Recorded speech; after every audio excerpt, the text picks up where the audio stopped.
Thank you so much to CarBuzz, who is live streaming today's content and a partner of the LA Auto Show. And thank you to Lithia. Wonderful. So I'm so excited for this opportunity today. With the rate at which the automotive industry is advancing and all of the technology is changing our vehicles and mobility solutions every day, it's so important for auto manufacturers to be able to have a direct connection with policymakers so that we can make sure that all of those things are advancing in harmony together and making really wonderful experiences for the communities that we live in and for people who are driving in our communities. I'm so excited today that we have access to such an important voice in a market that really is leading what is happening in mobility and transportation in the entire U.S. So please give a warm welcome to California Secretary of Transportation, Foutz. So we're going to start this conversation today. LA Auto Show actually reached out and asked the community if they had any questions, so they wanted to pose to you. If you're in the audience, don't worry. If you have any question that you want to ask, we're going to turn some mics on in a couple of minutes. But we're going to start with some of the questions that were submitted. Thank you so much for being here. Thank you, Juliet. Yeah. All right, our first question. Given California's ambitious climate targets, and your leadership in expanding transportation electrification, how do you see the evolving balance between reducing the carbon intensity of the EV supply chain while sustaining healthy profit margins for manufacturers? Thank you, Julia. An important question to start off with, but I want to start off by thanking you for being a part of this, getting curious to be a part of this important conversation and event. And also, shout out to the LA Auto Show for reaching out to us on the policy side of government and engaging with us as well. Sometimes events like this be very much industry-led and industry-driven and not a lot of engagement with the public sector. So it's pretty cool to reach out to the Lucid administration and say, what's going on from our side of the world, of the auto world as well. So excited to have such an important conversation at the Auto Show. And at 118 years old as well, that's a big deal to be around that long without that success. But to your question, look, I think it's pretty clear that the data evidence they provide, it is more expensive still to produce an EV for an OEM than it is to produce an ICE vehicle. I think that's still the case. Roughly, it's costing more than 2 to 2.5 times more to produce an EV than it is to produce a zero emission vehicle. But when you think about the trend lines that we've been on, number one, the cost to produce the brakes continues to be headed in the right direction, continues to be getting cheaper. That's going to continue to drive that to 2.5 times the number. It's going to continue to drive it down into the right direction, and it's going to start to improve the revenue for OEMs as they need into producing that norm. We're trying to do our part from the state government side to make sure that the policies, the incentives continue to be there. And we're, like you mentioned in your lead-in, we're leading the country. We got a record-breaking third quarter in California. We're at 29.1 of 29.1% of vehicles sold in California were zero emission vehicles. That's a record rate for us. We were roughly at 24 to 25%. So to get up to 29% in the third quarter of this year was a big deal. So I think as we continue to put those supportive policies in place, those incentives in place, you will start to see those sale numbers continue to climb. We're at 2.4 million zero emission vehicles sold in California today. As those numbers continue to grow, we're hoping that OEMs will start to see more and more of their profit margins start to increase over time. And let's not forget, this is very important as well. I know the vehicle production business is a business. Yes. But OEMs, keep in mind what you're doing to the environment, how you're helping the environment, how you're helping the public out as well. That's how it can be left up. It's critically important for OEMs to keep that in mind, despite the fact that their bottom line is the bottom line. Absolutely. And I think, it's so wonderful. You mentioned you're the market leader in both volume and sales, market share of electric vehicles. And I think, you could argue maybe a little bit that public sentiment here may to sustainable vehicles or to new technology, but I think the policy that you all are putting in place goes hand in hand with helping us drive adoption. Wondering if you can talk for a second question, Sure. a little bit more specifically about policies or specific incentives that CalSTA is exploring to enable manufacturers to do some of that sustainable innovation that you mentioned while maintaining economic viability as the market and hybrid market continues to adopt. But there's no doubt from the EV side, and just the automobile sector in general, that the last 4 or 5 years has been a little bit challenging. We're finally getting back pretty close to the numbers of pre-pandemic levels. Yes. So that's a really good sign. But from that side, we have to walk the talk and not just put the policies in place and say, okay, this is what we're expecting OEMs to do, or the general public to embrace. But we want to be an example as well. One of the things that we recently did, just this year, we put in an order for 600, and I can talk about this now, I try not to go product specific, but we just ordered 600 Rivian trucks. That's the largest order for cow trucks. It's the largest order of electric vehicles of any public sector entity in the country. One single order. 2 years ago, we ordered 600 Chevy Silverados. That's what EV Silverados, to be clear. So we're trying to walk the talk. At Caltrans alone, we have 12,000 vehicles on our fleet. When I started working for the department, we were at roughly 5%, 6% of our entire fleet being ZEV. With this latest Rivian order, we're going to get close to 18% of our entire fleet being zero emission vehicles. A lot of this is due to government usage leadership and our state legislature passing laws. But the more the public sees us as public sectors that want vehicles that are EVs, it's going to continue to encourage people and help the market as well. Start to see some return as well. But some of the other things that we've been thinking about doing, or that we've been doing, is the charging infrastructure. How important that is. People still talk about in California, with all the charging that we have 200,000 nozzles in vehicle charging nozzles in California compared to gasoline nozzles. We're far outpacing them.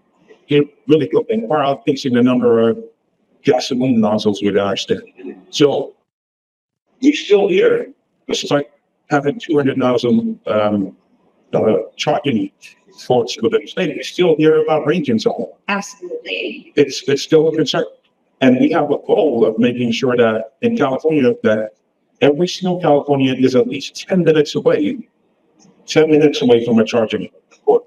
And so we know we have a long way to go still to continue to invest. Despite the major success we've had, continue to invest in charging infrastructure. We got a $400 million grant from the prior federal administration. Called NEVI. I'm sure a lot of people are familiar with NEVI, the federal program. And so we're hard at work, making sure that we get that money discharged into private partners' hands to get the infrastructure on smart system across the state of California. I think the more we do to incentivize and we put the charging infrastructure there, and we continue to turn over our own fleet and be that walking example, I think it's going to continue to help the industry as well. Yeah, and I couldn't agree more. I've been following the Cody Power and the attacks for a number of years, so I'm paying attention, quarterly to what is the consumer sentiment. And the two things that drive consumer adoption of electric vehicles are handling that range anxiety that you're talking about, giving them confidence that they can take that vehicle in their everyday life, whether they have left, whether they're running to the store, whether they have kids in the car. That could be a scary thing to think like, oh my goodness, if I get stuck somewhere, what am I going to do with the kids? How am I going to get them to this place? But giving them that confidence by making those charging stations readily available, and then also walking the talk, having those vehicles out. One of the things that drives EV adoption, in addition to getting over that range anxiety, is physically experiencing the car. EVs are so fun to drive. They really are the future of where the industry is going. So if you've not driven an EV, I encourage you to get out there. There's some driving experiences in the exhibit hall. So check them out. Go for a ride, have fun, and support those advancements that are going on. Absolutely. Okay, question 3. You got one more question that was submitted ahead of time, and then we'll turn it over to the audience. So we're all familiar with the elimination of federal EV rebates and some of the recent challenges to car goals that are placing quite a bit of downward pressure on EV adoption nationally. How can California Department of Transportation work alone or in partnership with CARB to counteract this, and again, drive toward making EVs more affordable for drivers and again, more profitable for manufacturers so that there's a business model to want? Yeah, well, this is an important question. Well, I'll say that our vision and outlook for continuing to be leaders in this space in California, it's still going full speed ahead. We're not backing up. Our long-term visions for what we want to do, especially related to reducing greenhouse gas emissions within the state, address the public health challenges within the state, the investments and policy decisions we're making in this space very much align with that. So if we can't achieve those environmental goals and those public health goals that we have in California, they're intricately related.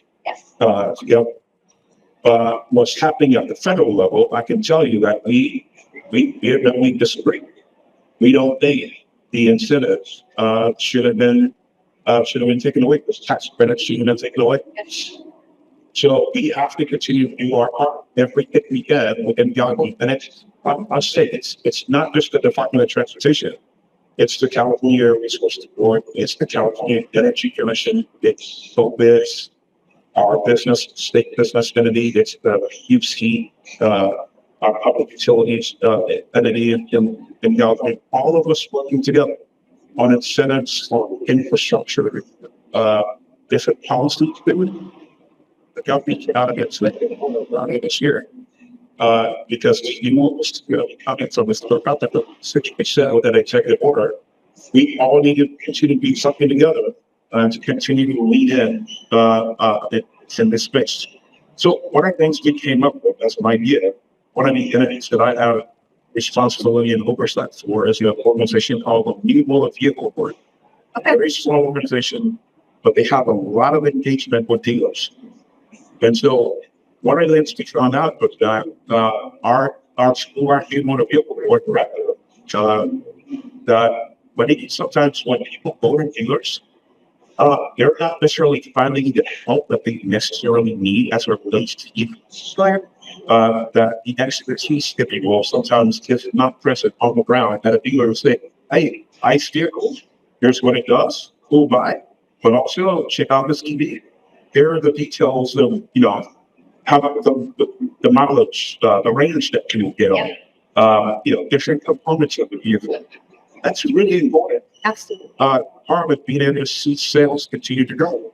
So our director said, hey, let's come up with a pledge for all the dealers in the state to see, come up with a way to make sure they have an expert, commit to having an expert on that. And if you do that, if you commit to having an EV expert on hand within your dealership, you join our list of recognized dealerships that are experts in doing the right things for California to clean the environment, support economic development and economic growth. So there are ideas like that that we're pushing forward. But we also have regular meetings with our UC, CDC, again, continue to lead in on the governor's executive order and implementing the actions that he's called for. So we're not backing off in any way. The commitments that we have to continue to seize the EV market, the SED market, I should say, the SED market in California growth. Yes, you have to throw maybe the fuel cell vehicle in there too. Absolutely. It's about the SED market, not just the market. Okay. I commend you on all of that. Everything that you just talked about is why we'll continue to need in this space. I heard two things that I think are so wonderful, and that is, we talk a lot in Automotive about the purchase funnel. You gotta, deal with the awareness stage where people are learning about new opportunities, move them down to consideration phase, and then actually push them to sales. So the fact that you're responding to that market feedback and getting people directly connected to the dealerships where, Californians come in, they fall in love with driving the car, but then they have all of these questions, and making sure that there is someone there to answer that. And then I also love what you said about locking arms, collaborating with all of these different entities to make sure that you're understanding the full scope of the situation, the full scope of everyone that has to partner together to move initiatives forward. And I think that's just refreshing and fantastic in today's day and age. So now, thank you so much. I think it's time that we can open it up for a couple of questions from the audience. You were from Lake Runners. Oh, one right here in front. Okay. Oh, it's your left. Hello. Thank all for that was green light. So all of them trying to hear this. Recently, the federal government has forgiven some people, some shops who knowingly violated emissions rules and circumvented dusting and devices and such. I know this is more of a CARB issue rather than yours, but what can you do in your office to help reduce the number of vehicles that are working around emissions people, seeing that we work so hard to get the clean air that we have here today? This is the small of a pass. That's a very good question. And like you mentioned, it's probably a little bit more of a California Air Resources Board question than a DOT transportation question. But I'll give you a little bit of my personal take. I was in, again, I don't like being product specific, but before I took on this responsibility, I was in Tennessee, where I was at the number 2 in Tennessee. And there's a company that has a Tennessee presence and also has a California presence that was caught sort of circumventing the standards that have been in place. And there was a big tally against them, and a big fine that they had to pay back for many years. And they're still, I think to my knowledge, they probably are done paying back several millions of dollars they have to pay back. But I think the industry is at a place now where there's so much competition, not only here in the United States, they are in California today, more than 140 models.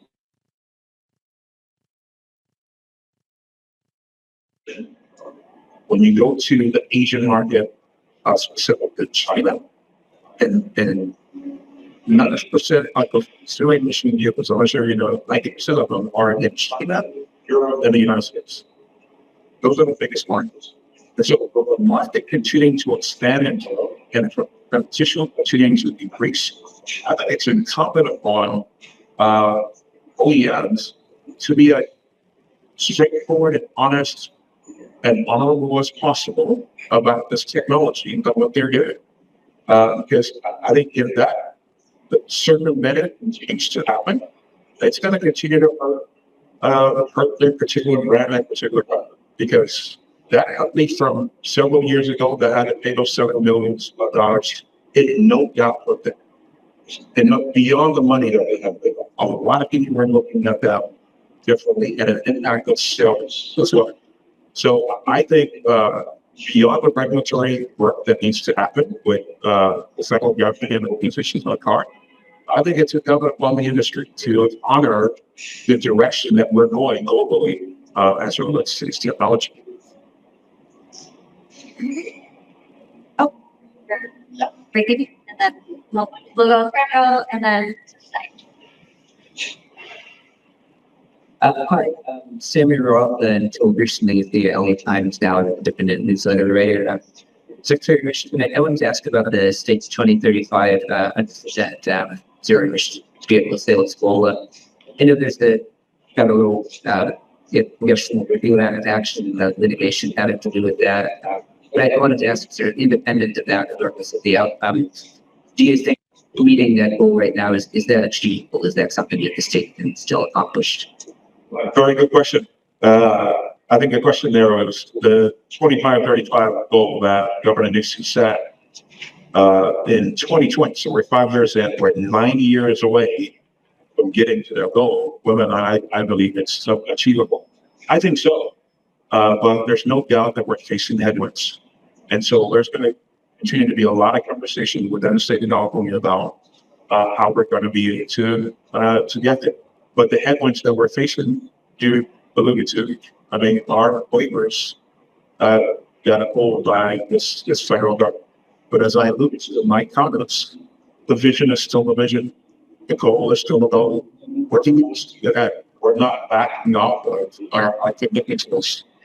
We really believe that we can achieve this despite the headwinds. Despite the headwinds, we're still as well as ever on the 2035 date.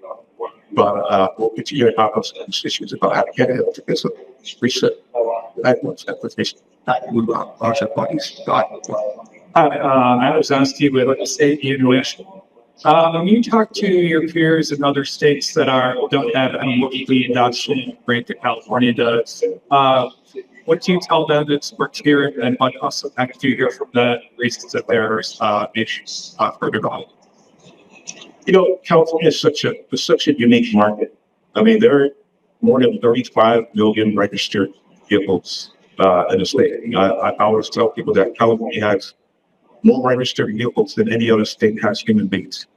It is a large market, but that also means a big responsibility as far as the infrastructure to support both ways that we're responsible for now and so legal charging.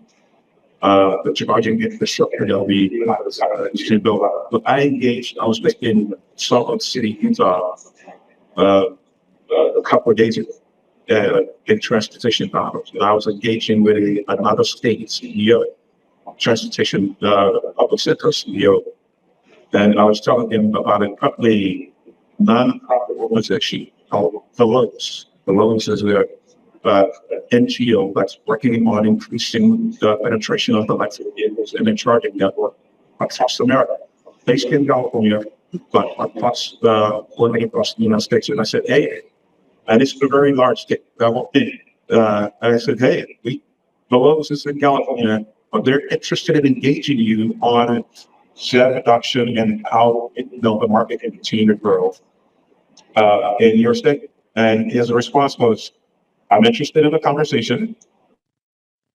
We're not putting any dollars, state dollars. The dollars that we're putting into this, they're coming with the dollar that you got from the seller. NEVI program, CFI program, and all those federal grants from the prior administration. And so if I were to have further conversation, we're going to set him up with this solo division. But if I were to have further conversation with him about it, I think trying to make sure that he understands his government's goals, his goals as the CEO, how this industry can continue to help it if they make those investments. We're doing this because not only do we trust the marketplace and consumers who like it and are seeing the benefits of it, but it's also helping us see that we have in economic activity. At one point in California, during the pandemic, the biggest, most valuable export that we had was zero emission vehicles during the pandemic. That was the most valuable export. So it's not just, let's sort of feel the, let's make the environment better. There's a return on investment to our state as well. And so helping other states, your question, helping other state CEOs understand that if you do this, and it ties into your goals as a transportation CEO and your governor, it can help you achieve the goals despite some of the political rhetoric that's out there about, oh no, that's this side of the aisle or this side of the aisle. It's got nothing to do with that. I mean, like consumers want this, and it's going to help you achieve your goals as well. Thank you so much for the great question. It's a perfect place for us to end. Folks, thank you so much for such a wonderful example for the rest of the country on how they can continue to drive the adoption. We thank you so much. This concludes our stage for the current time being. If any of you are hungry right now, there are some fantastic food trucks out to the right. So we'll invite you to a networking lunch, but you'll want to be back by 1 p.m. As we mentioned, dealers are such an incredibly important part of our industry, and we're going to have a spotlight from the Lithia Motors ahead of time. So thank you so much.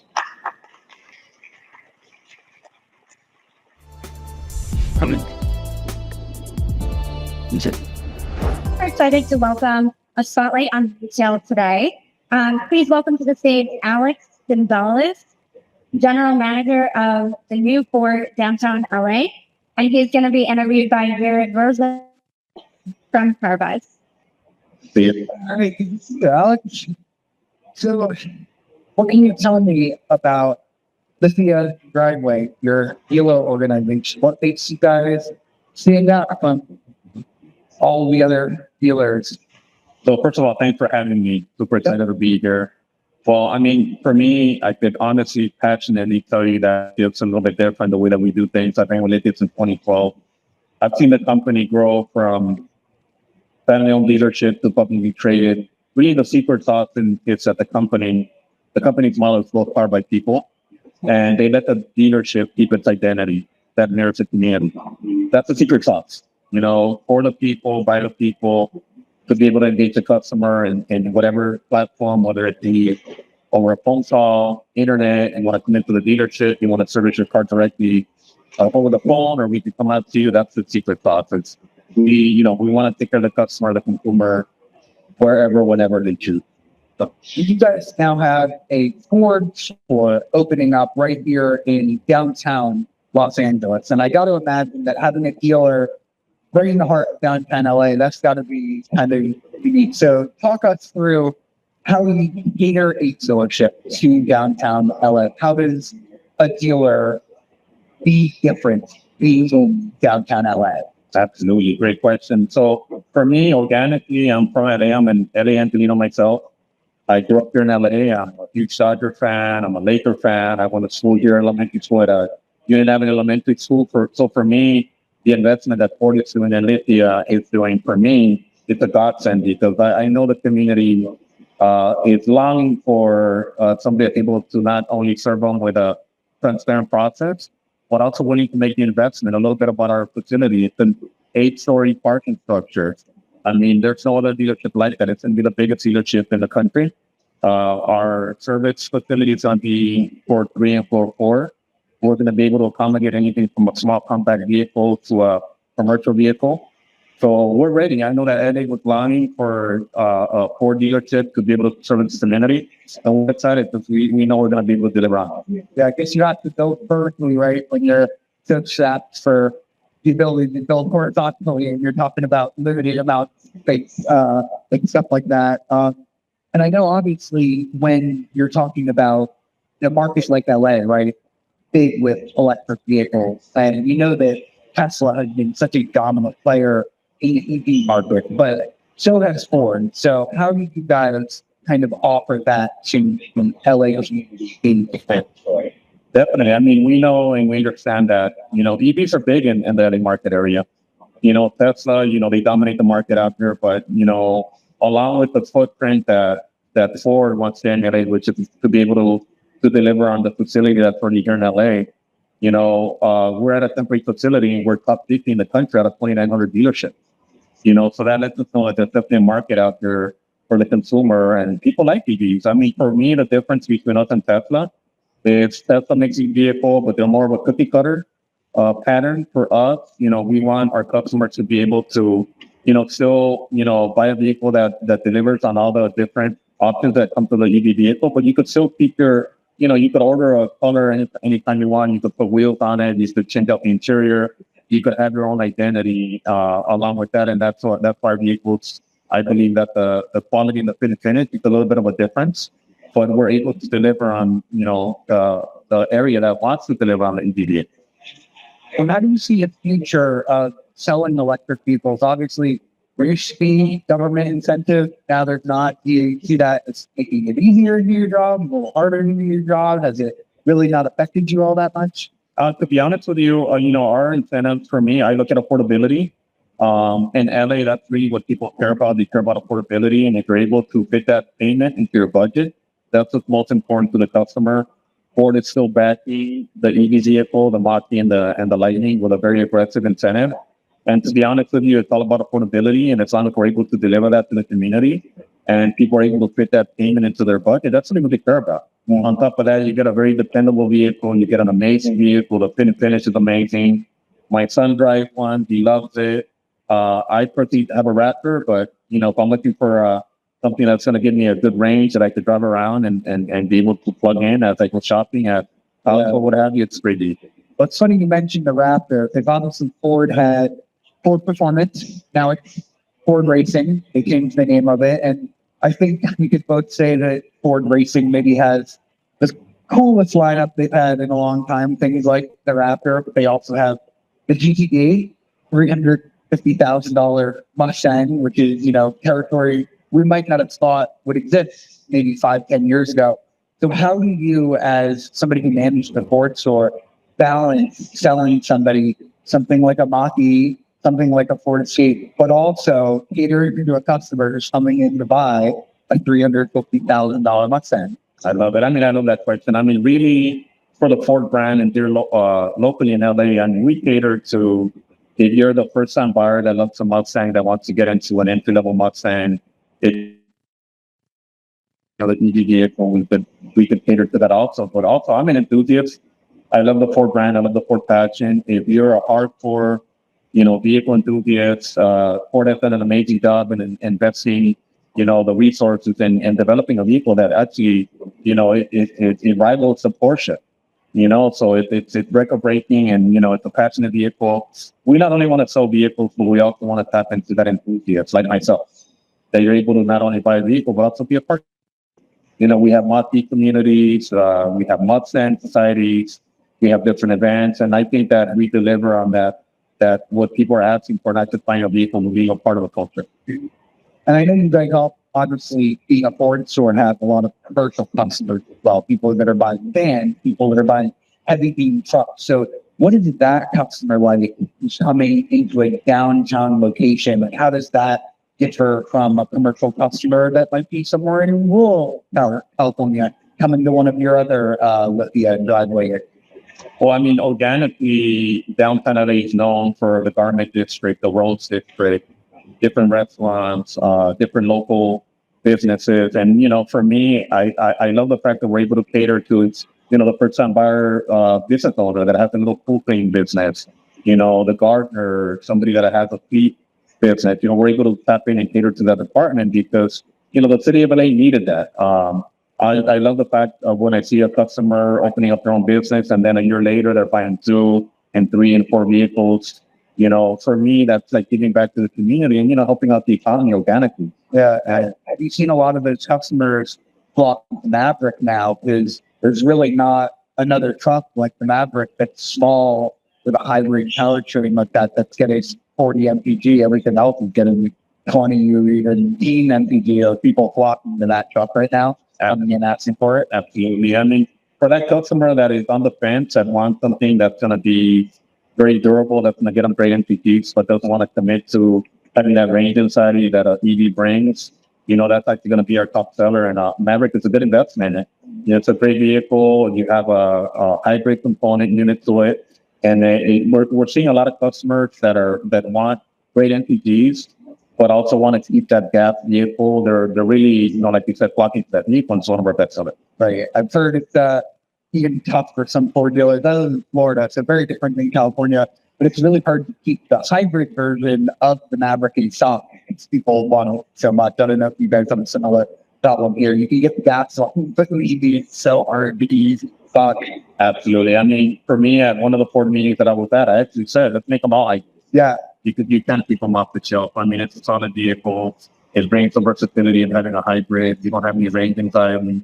It's a very durable, compact vehicle that, it's gonna help somebody that has a small business or something that just, has deliveries and stuff like that. So it's a good vehicle and it's like off the shelf, very for sure. And I know you said not everybody is ready for the transition. I mean, just why Ford has vehicles like the Maverick. And I'm curious, as somebody who runs a brand new service center that's going to be opening up, the way you service the EV is obviously very different as well.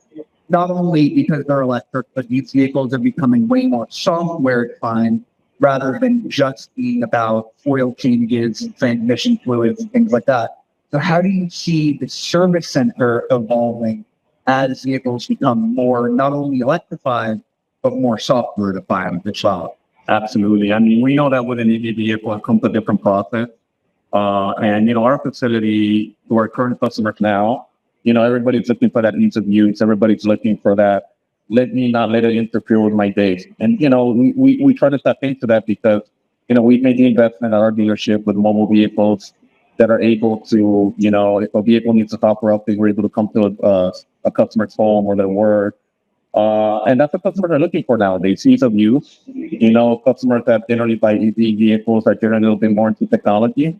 So our dealership equipped, we made that investment, and really the time has changed a little bit where people are looking for a little bit more ease of use. Let me not have it interfere with my day. And again, if you want to be in that ballgame, you got to be able to cater to a customer whenever, wherever, not just on the sales side, but also on the service side.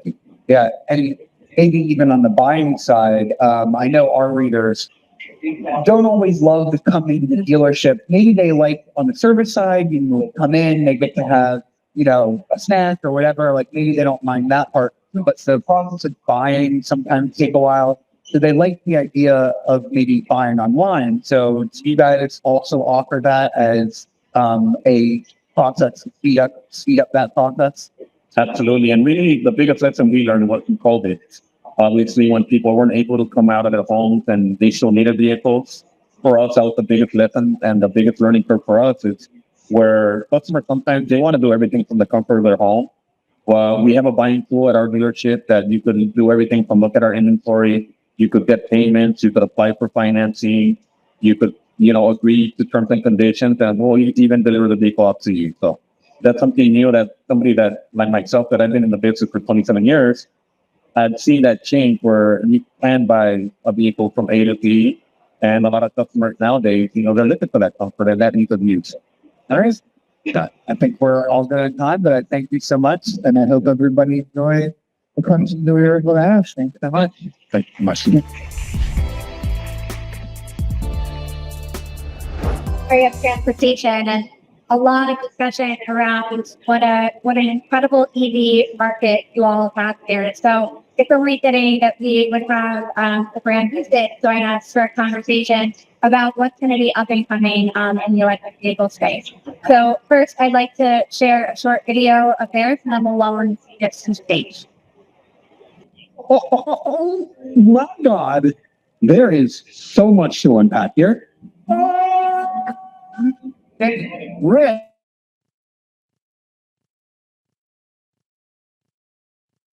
B. We think the ribbon all of us is the short skinny, but no, gravity has to show up and show out. Oh my God, I think I'm in a freaking baby meat. 40 inches. There's so much space in there.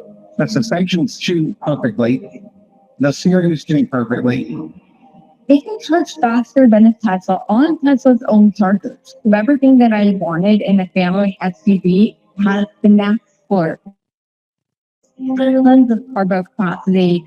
What's impressive about this car, the driving characteristics are unmatched. It's like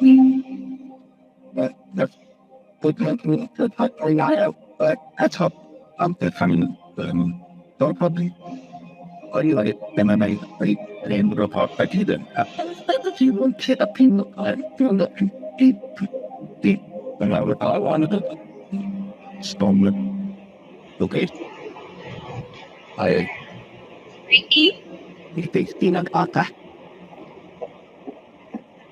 For breaking the speed barrier, how Lucid is redefining what's possible in electric. Please welcome Marc, Winterhoof, Interim CEO, And from CNBC, Mike Wayland.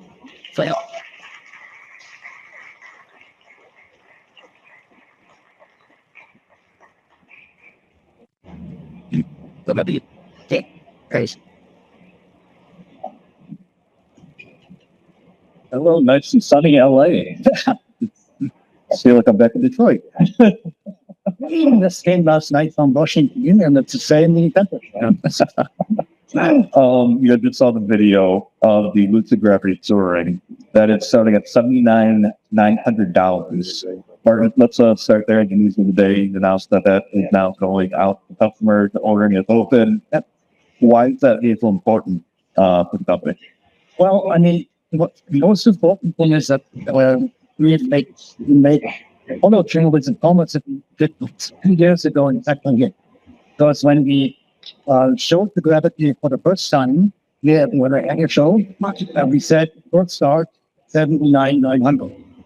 And at that time, people believed us. Now this year, obviously, we had others on top of that.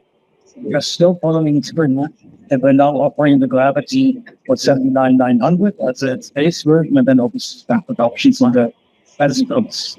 And I was able to drive actually the Gravity last week. And as I mentioned to you backstage, I think it really delivers on a lot of things that people have been saying easy to do. But the interior space and the driving dynamics, I mean, it delivers on everything that you were promising on that. In general, though, it seems like you've had a little problem with the manufacturing thus far for the Gravity. What is the current state of the manufacturing for Gravity, and what do you hope they do in a couple months? Well, let me start on what you said earlier, and thank you very much. I mean, our development teams and everybody who's involved, building those cars, we're so proud of that. And it's very much in line with our brand promise. Our brand promise is compromise nothing. And you can get a car that is fast, that has great dynamic handling, has a great range, high efficiency, and at the same time, there's a lot of space, 7-seater. That's what we, like to do and always like to with our vehicles. And I think you also can get that we succeeded with that. At the same time, just said, okay, we had some, things or issues throughout the year with ramping up the production. In the first half of the year, it was, a few suppliers, I have to admit it, were not at the rate that they have to deliver for our production plans, and also not their quality. So we had to work on that. In the second half, then other external factors came on top of it. I mean, widely known that, factory shortage in Q2 had an impact in the beginning. Then a fire at the aluminum plant in North upstate New York. And then last but not least, the chip shortage topic again that happened over the last couple of weeks, created some issues. We still reiterated our range, until production range until the end of the year, but albeit at the lower level, impacted by those challenges. So going into 2026, where will Gravity production be compared to the Air sedan that was their first product? Yeah, I can't tell you the exact number, but I can tell you it will be significantly higher than it is this year. And we will say all of those detailed numbers at the next earnings call by the end of the year, because that's when we're planning to really guide as many more things that we have guided in the past. But with all the improvements that we have made over the last couple of months, and also, knocking on wood that maybe next year has less surprises than this year, I'm very confident that we can get there. That surprises and the Nobel Fire, apparently they just had another one this morning. Yes. Can you just settle what you guys are looking at, or have you heard anything about what the Senate about itself? Well, I don't know what the impact is yet. And pretty much, I assume when we get off stage, I'll get on the phone to figure out. But yeah, I mean, those are things. I mean, in the automotive industry, you have to deal with those challenges all the time, and there's always transport didn't come on time, so it's to some extent normal business. But also, building cars at scale is a very complex undertaking. Right? Yes, a luxury vehicle like we have here right now, you have between 1.5 and 2,000 parts, and only one part's missing, you can't build a car. So and then you have a global spike undertaking. And it's, again, I hope that there will not be that many surprises and we can figure out what now doing to us, but I hope not much. One thing you didn't mention was tariffs. You were just in Washington, D.C., you said. Just wondering, I mean, how are you looking at the tariff situation and what was the topic of discussion in D.C.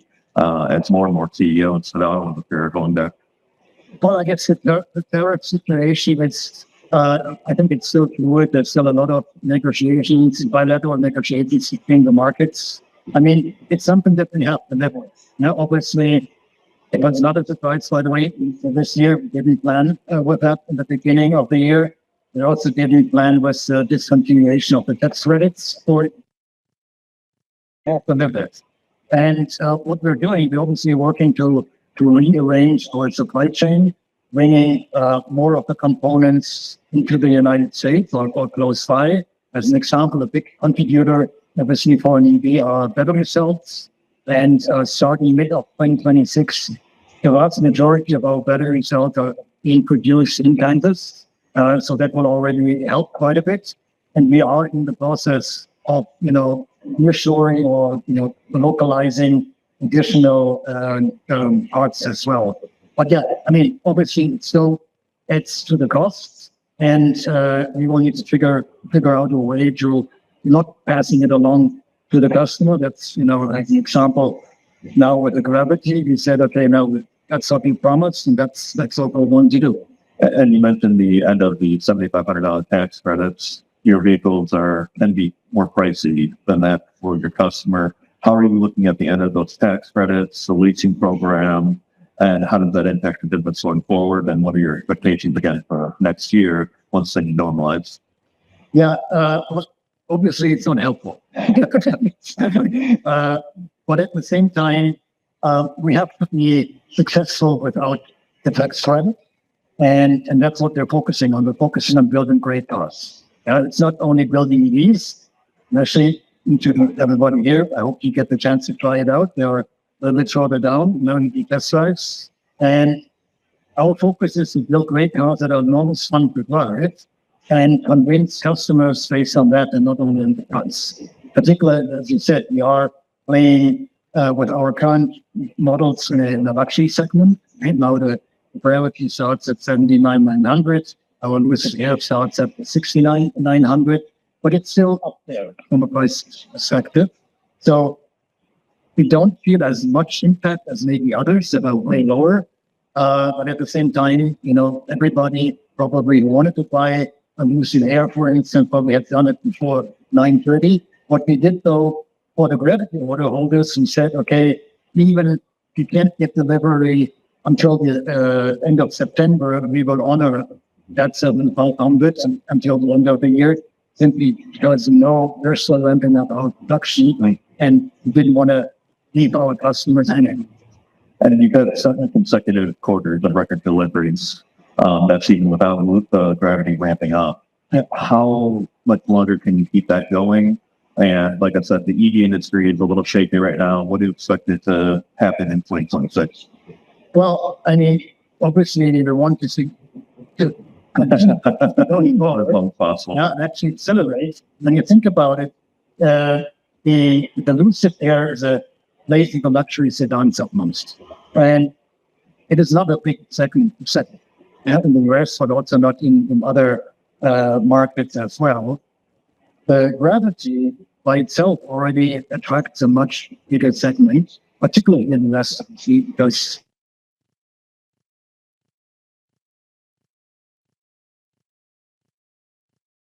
was a luxury sedan, but okay, that's water under the bridge.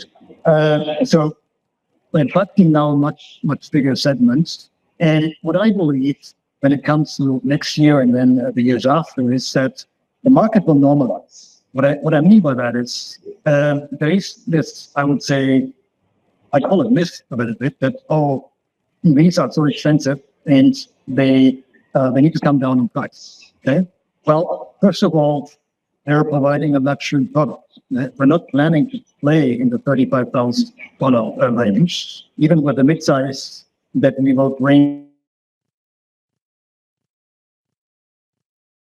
that they're planning to hit at around 50,000 pounds.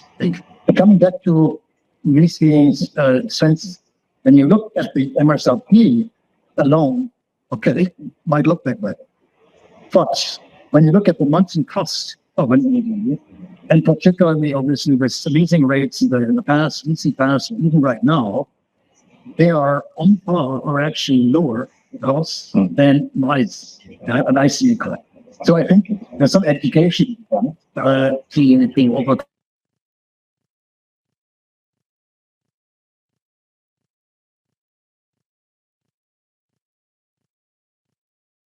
vehicles, and I personally believe that while there is obviously a pullback in Q4, that's just some normalized kind of process. And you mentioned the midsize platform. That's that focus with the many announcements regarding Uber, $300 million investment partnership. You also had a partnership with NVIDIA for autonomous vehicle driving, and the midsize platform is going to play into that.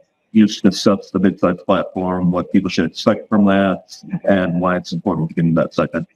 Well, first of all, what we will do, what we continue to do is build great cars. So the midsize, although we will come down with the price point quite a bit, it will be again an amazing car. It will be fun to drive. It will have a high range, great performance. Now, since the beginning of the year, what we did on top is focusing on, I would say, the other part of technology that we haven't focused that much in the past. We were focusing mainly on building the great cars and become industry leading when it comes to EV technology. When it comes to autonomous driving, high levels of ADAS features, that becomes more and more important. They want to have the choice. They want to have, fun driving the car when they choose it. And tomorrow, in the morning, when you go to commute to work and you're on a traffic jam, you want to be able to look at your, at their emails or other things, and then turn autonomous driving on quite a lot when you're out. Maybe you drive over the weekend and they have fun. And as a luxury or even as a premium manufacturer, when we go down with our entry points, we have to offer that functionality to our customers. That's why we did the partnership with NVIDIA. Also, what we actually more around AI in the car. And then the next piece is, like you mentioned, ever-emergent. We also have the costs that, I know we're talking about since 10 years. And some people say since 10 years, coming next month or in 2 months, I can reach out what's the latest statement. And so autonomous driving and robotaxi, in bigger numbers, is now really around the corner. The technology has drastically changed even over the last 3 years. With all now, with AI coming in the past, it was really actually a very manual process. You actually have to tell the model and say, this is the car, this is the driver, this is the child, which is not really saleable. But AI models you now can train in a completely different way. And so that elegance in the market, again, we also up until early this year haven't built in, but that's an area that is developing right now. And then Uber, when you looked around in the market and said, okay, what is a great platform for their autonomous driving vehicles, and they also want to invest in, it shows up, and they're very proud of that. Yeah, well, let's say on AI for a second, how do you view AI for any vehicle, and how do you view it from a company standpoint, and how Lucid will use it?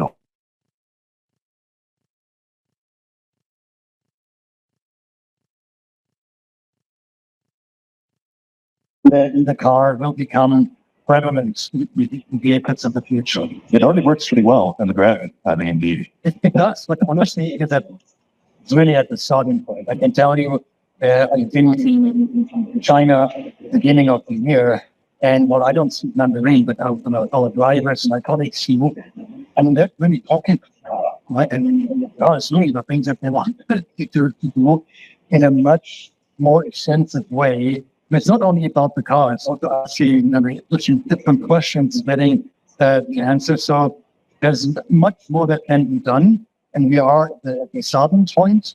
And, with our shifting the focus when it comes to the technology, again, collaborating with NVIDIA, we are, we're doubling down on that in building. And with that, you mentioned China. How are you viewing the Chinese automaker, particularly in the EV segment? Europe has ambitions to enter Europe. The Chinese have been very much going into Europe, South America, everywhere except for the US. How do you view the Chinese ambition? Well, first of all, I have to say that we clearly came of age. And when you look at the vehicles, they are, the fit and finish, investment grade. Right? The software, the user interfaces, what is on it, are impressive. At the same time, when you look at the vast majority, and I think that will remain that way, of the vehicles and the segments they're acting is on the lower price segment. Right? There's great, let's say, value ratio, but at the same time, they're not really attacking premium or luxury vehicles outside of 10. Okay, yeah. Outside of 10. Because when you look at the sales of the more higher end brands that they bring abroad right now, the numbers are not that big. The numbers that are big are really the low price ones. And again, as I said earlier, we're not planning to bring in there. We want to be a premium provider, but that also means that we have to innovate and that we have to continue the best charts, the best technology. And I think right now, many other players that have both ICEs and EVs trenching and not investing in EVs will backfire very badly to them in a couple of years, because then the distance between us as we continue to invest in that space and also Chinese will be even there. So I think that us really doubling down purely on these space is the way to go to be successful in the future. You mentioned that in competition, the Chinese have slow sales since in the beginning.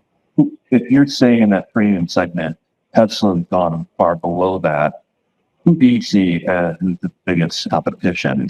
Well, I think it's mainly the current premium and luxury vehicle providers, the Mercedes, BMWs of the world.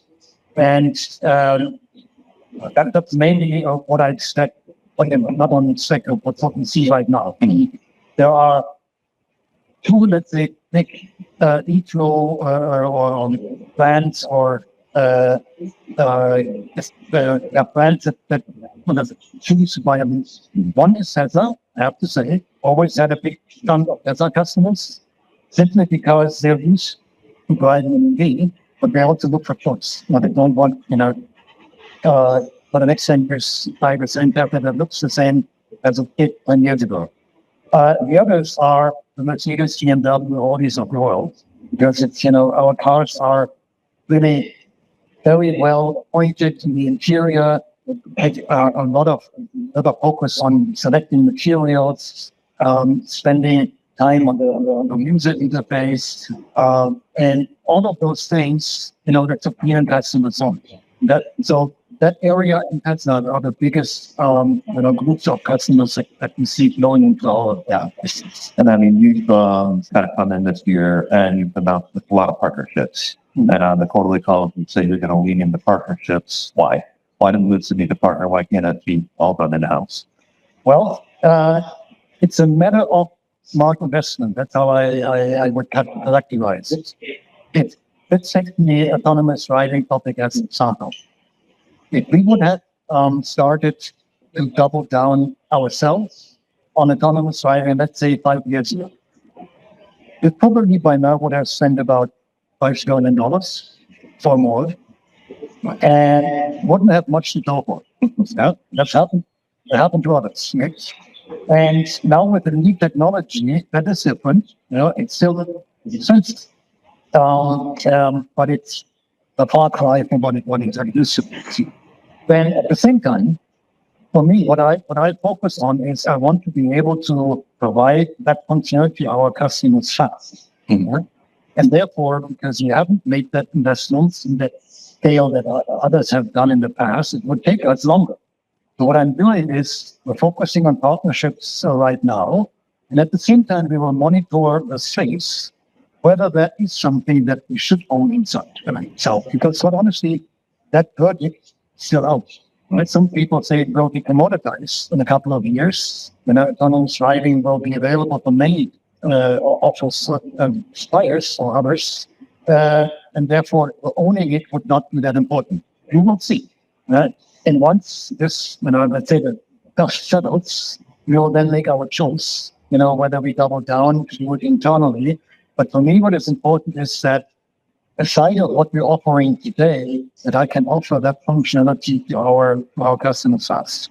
And one of the partnerships with NVIDIA, as I mentioned a little earlier, why NVIDIA? And I mean, anyone and everyone seems to be going to that company to try to do this. Why did you choose them for your advanced driving and ADAS system going forward?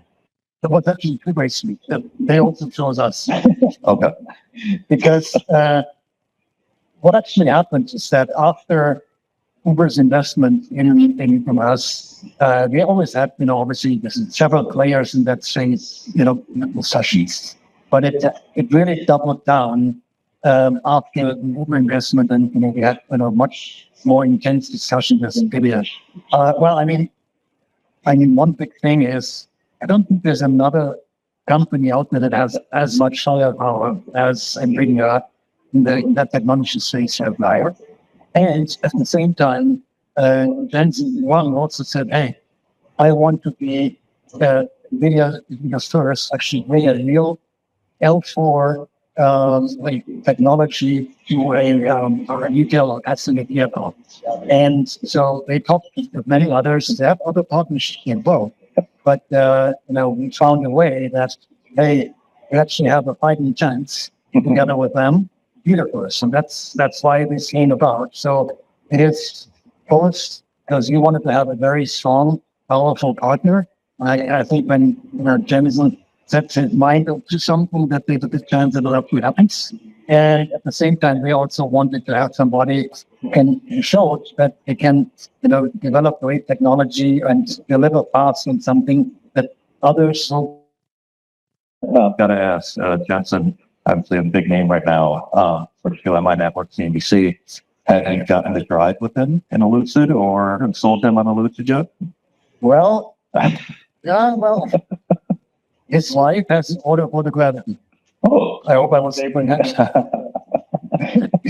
You don't quote me on that one. Regarding the partnerships, you've also launched partnership with Thacker Chalamet. Yeah. And why is marketing? So you called it the best marketing campaign that Lucid has done today. Why did you want to partner with Thacker Chalamet? Why is it important to get Lucid's name more out there? Yeah, I mean, in general, there's, I would say in the past, our marketing has focused very much on, the excellence of our vehicles and the sex of our vehicles, our technology. And when you look at the adoption rate, or when people get used to a new brand, there's this concept of early adopters, people that want the best technology out there in the beginning, and that's a small group of people. That buy vehicles because of the technology, because of the specifications, and that off range or the 0 to 60, almost 100 points. But that's not the majority of people that buy cars. And our, vehicles, they are great for also bigger majorities of the vehicle, but you need to address them differently. It's not only about the sex. It's about being known, and also it's about the brand. Or is it something that I'd rather stay away from? So our focus now is to really out of cultural discussions and be part in areas of the consumers that don't really care too much about our specifications and all that, but more about the brand and what it stands for. Right? We will never abandon, compromise nothing. When you actually look at this shot exactly, there's some little hints in it, that it's actually a great driving vehicle, for instance, a very fast vehicle with a great range. And we will not go away from that, but we want to feel and make clear to our customers that Lucid is a great choice for a much bigger audience. That's why shift just focusing on our sex and our vehicle abilities. And we're coming up on time, but I'm going to sneak in one more. You're interim CEO of Lucid right now. Yeah. Any thought on removing that interim title? Well, I don't know. That's not up to me. That's the board that makes that decision. But maybe one anecdote. I actually looked it up. I still have some time, and I still can make a lot of changes because I don't know whether you know, but Steve Jobs was interim CEO of Apple from 1997 to the beginning of 2000. So 2 years and 4 months. And in that time, set up the Apple to what it became afterwards. So I still have some time. So I don't want to rush the board. So that's All right. Well, thank you, Marc. Thank you, everyone, for attending. And now we are. okay.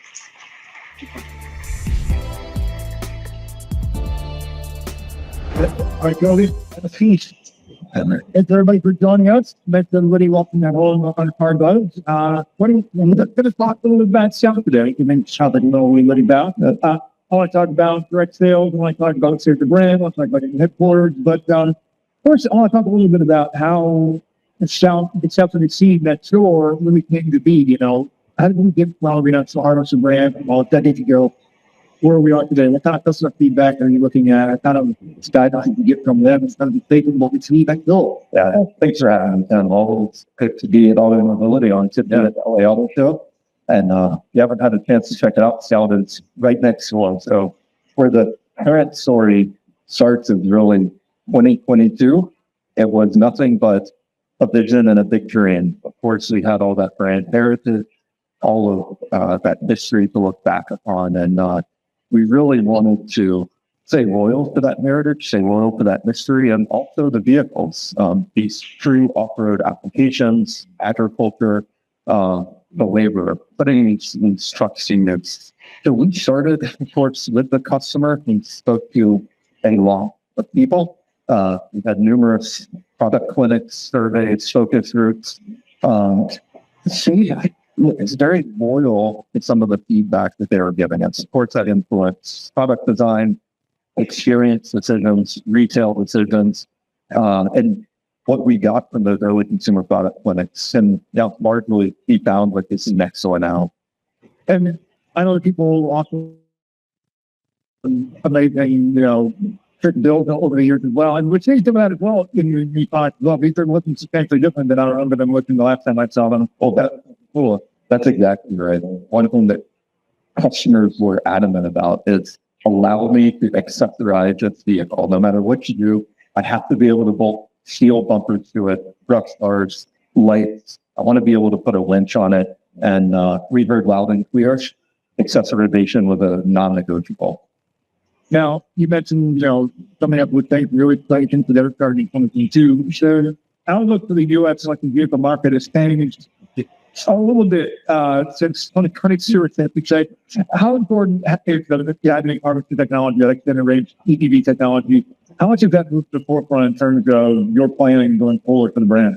Well, look, where we started is with a vehicle, fully electric vehicle, and that was the plan, that was the strategy. Yeah. What we understood very quickly, though, is there's many use cases. There's still many people with range anxiety, and they're looking for choice. So very quickly, we pivoted into this strategy where we keep one platform, we keep all of the efficiencies of that, but expanded the capability to add a gas range extender. So in a full platform, we're looking at 300 and so miles of range. You add the gas range extender, then you're at 500 or more miles of range. That, of course, if the market goes full out, you can be responsive to that. If the market doesn't go that way, the range extender comes in. Range extender, super cool technology, give you all the benefits of a BEV powertrain, so electric. all those advantages of torque and horsepower and traction control. But the range extender charges the battery to get the additional range. And we've seen range extenders in the market before, and generally they've not performed particularly well. I'm guessing the expectation here is to be good full functionality as a vehicle, even on its extended range upgrade. Well, one advantage we have here, traditional for some past range extended vehicles, it's been an afterthought. It was a bolt-on once the platform was engineered, once the vehicle was in production. In our case, we were able to make this pivot early enough that we could engineer around them. So, for instance, engine can operate at an optimal RPM so that it was getting maximum output, maximum durability, and unless you have that in sight from the beginning to engineer around it, to build software around it, but it engine deep into the powertrain, you won't realize those advantages. And what kind of feedback are you getting from your early hand rangers who are putting down on a vehicle? You know, what's the uptake on harvester? Is that kind of leading the trend at this point? Yeah, enormously positive response. About 80% of our reservation holders have selected the harvester range extender. Wow, that's. Did you have any idea that it would be that strong back in the beginning? Never really what you were anticipating? No idea. I mean, it was a hypothesis. It was a guess, but we should really be seeing it. I mean, we saw the direction of the market. We did enough product clinics and enough focus groups to understand that range anxiety was real. And, you know, also, I think it's a mistake to assume that we can understand every possible use case. You know, there's still a lot of people who are traveling long distances, who are hauling heavy loads. You have to go to job sites. Who are going far, far off the grid. We don't want to make the product decision for all the new. If your use case demands an extended range vehicle, well, great. Then we have an opportunity and option for you. We opened up reservations. We're waiting with bated breath to see how the market responded, and 80% said we made a good decision. And how much of the help has been having some help on the corporate side in terms of, you know, some button engines that you can maybe borrow from a parent company? You know, how much help has that been in James' market? Supply chain is everything. And you have to have access to materials, parts, components, and being within Volkswagen Group, of course, helped us access the parts and give us far faster development or a gap in the bin. Do you think that Salix would be a viable concern today if you didn't have that harvester technology, given the current state of the market? Look, I am an optimist. I am a true EV believer. I think over a long enough time horizon, the market does go that way. I think ultimately that is the way that things progress. I mean, you pick your survey. There's a number of surveys that talk to existing EV drivers, ask them what their next purchase will be. Depending on the survey, 80 to 90% of EV drivers say my next vehicle will be an EV. So to me, it's fundamentally a good experience. It's fundamentally fun to drive, and because it's so good, I'll pick up an EV for my next car. So I think the market still trends in that direction. How soon or how slow? Hard to predict, hard to forecast. So in the meantime, we have this great alternative that creates a bridge. I'm an EV optimist as well, and I've been writing about EVs for a very long time. And even when the topic of dealers comes up and you talk about EVs, it's usually buyers raise concern that maybe EVs aren't pushing, or that these dealers are not selling EVs very well, and maybe they're not very informed about them. But typically there's some reluctance in dealers with EVs, I think. Sounds dealing with something of a different problem now, where there are dealers coast to coast that are so eager to sell your vehicles that they're actually willing to take you to court for the right to do so. Is that worrying for you, or is that kind of encouraging in a weirdly litigious kind of way that they are willing to go that far to sell your vehicle? It's a great vote of confidence. I appreciate the vote of confidence. I'm glad that people want to sell our vehicles and that they find a feel there.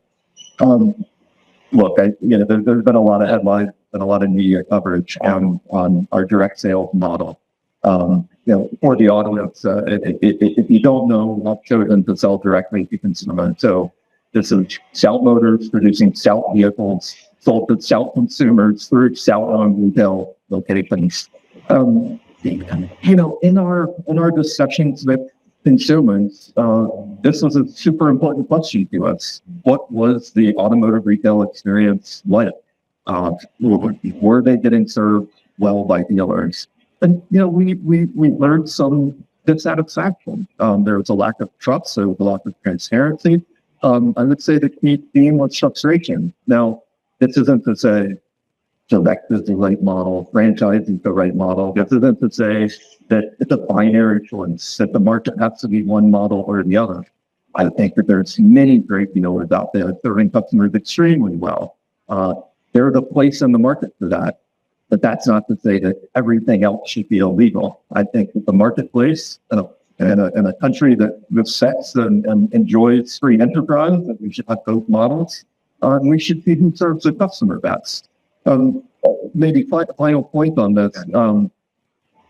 We are unique in that we need to educate consumers, convince consumers to take this leap of faith into electric vehicles. There's even more education when it comes to the harder side, LAAS.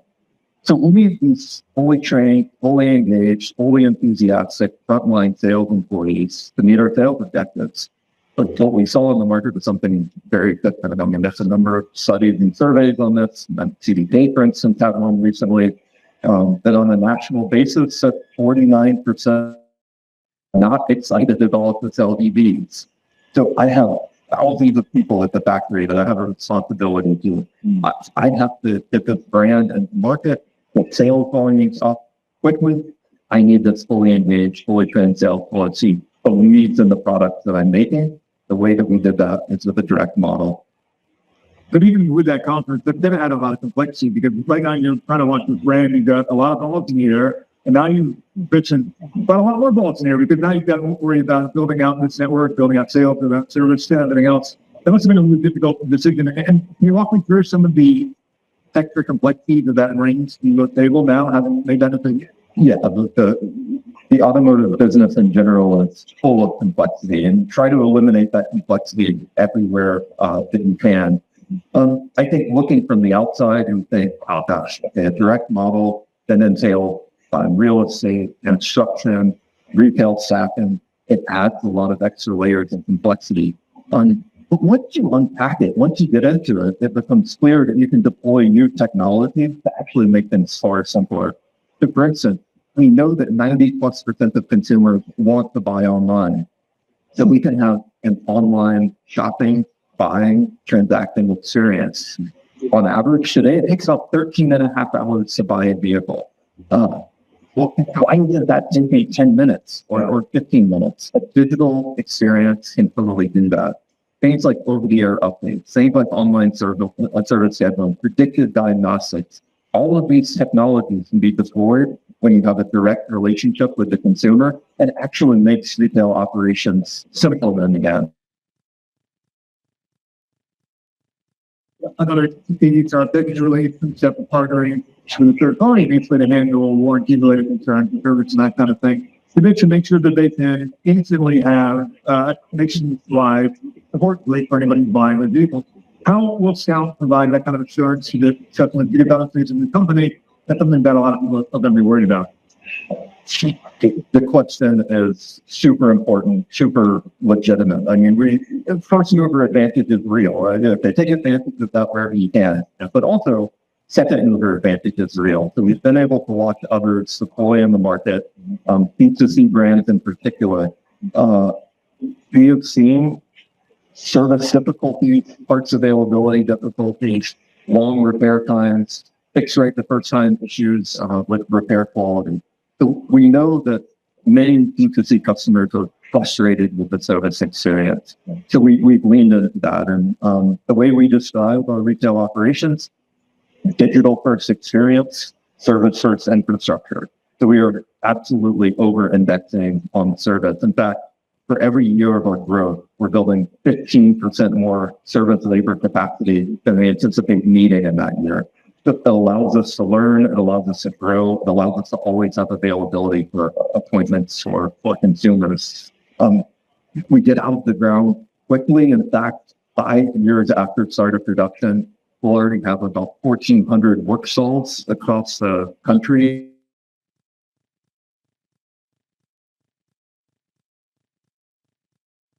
super high quality, fast service experience. And you must have a pretty good idea of where those are needed based on where the headroom are today, right? This is the beauty of the direct-to-consumer model. We are understanding the demand funnel with great clarity. We can access our reservation list to see where these people are living, what their travel habits are, where they're working. So we know a lot about these reservation holders already, and that allows us to build this hyper-efficient retail plan. 5 years after SOP, we will have a network of about 100 rooftops. 7 of those will be in Canada, the rest in the United States. And we know where to optimally place those. And it's pretty amazing. Our current reservation data says that 70% of our reservation holders live within 45 minutes of one of the rooftops. And almost all of them live within a 1 to 2 hour drive of those rooftops. And what about the charging type? I think you've obviously got EA kind of in the family at work. Are you able might need to make any investment on that kind of thing, or is that something that you have to go lead for the people? Yeah, fortunately for us, there's a lot of charging investment happening in the market right now that's not self-motivated. So what becomes our duty is to make sure that we have quick, easy, seamless access to those charging networks. So we're in the process of forming charging strategy right now. It begins with our plug type choice, which we are putting the NACS plug in the vehicle. That gives us access to, of course, supercharger network, but many others. And the software layer then is what allows the customer to quickly go between those networks, either reserve charging, see what's available, put all the billing and accounts info in the vehicle, which I think is a must. It's a non-negotiable now, and that allows us to get past all the charging pain points that we hear so much about. Yeah, there are quite a few. We talked before about how the EV landscape in the United changed since 2022. One other thing that changed has been the global trade landscape. There are a lot more tariffs and other complexities than there were a few years ago. How is that complicating logistics for you as you're starting to build up plants and manufacturing and things like that? The world is changing quickly right now. And in automotive, we need the world to be stable. So we're navigating. We started building the plants 2 years ago, 3 million square feet under roof right now. The plant is well in development. Of course, we started planning even before that.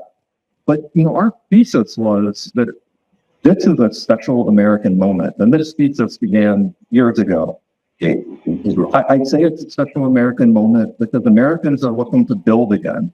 We're looking to put industry in small towns again, have good paying, decent jobs that aren't a gig, but you can build a career.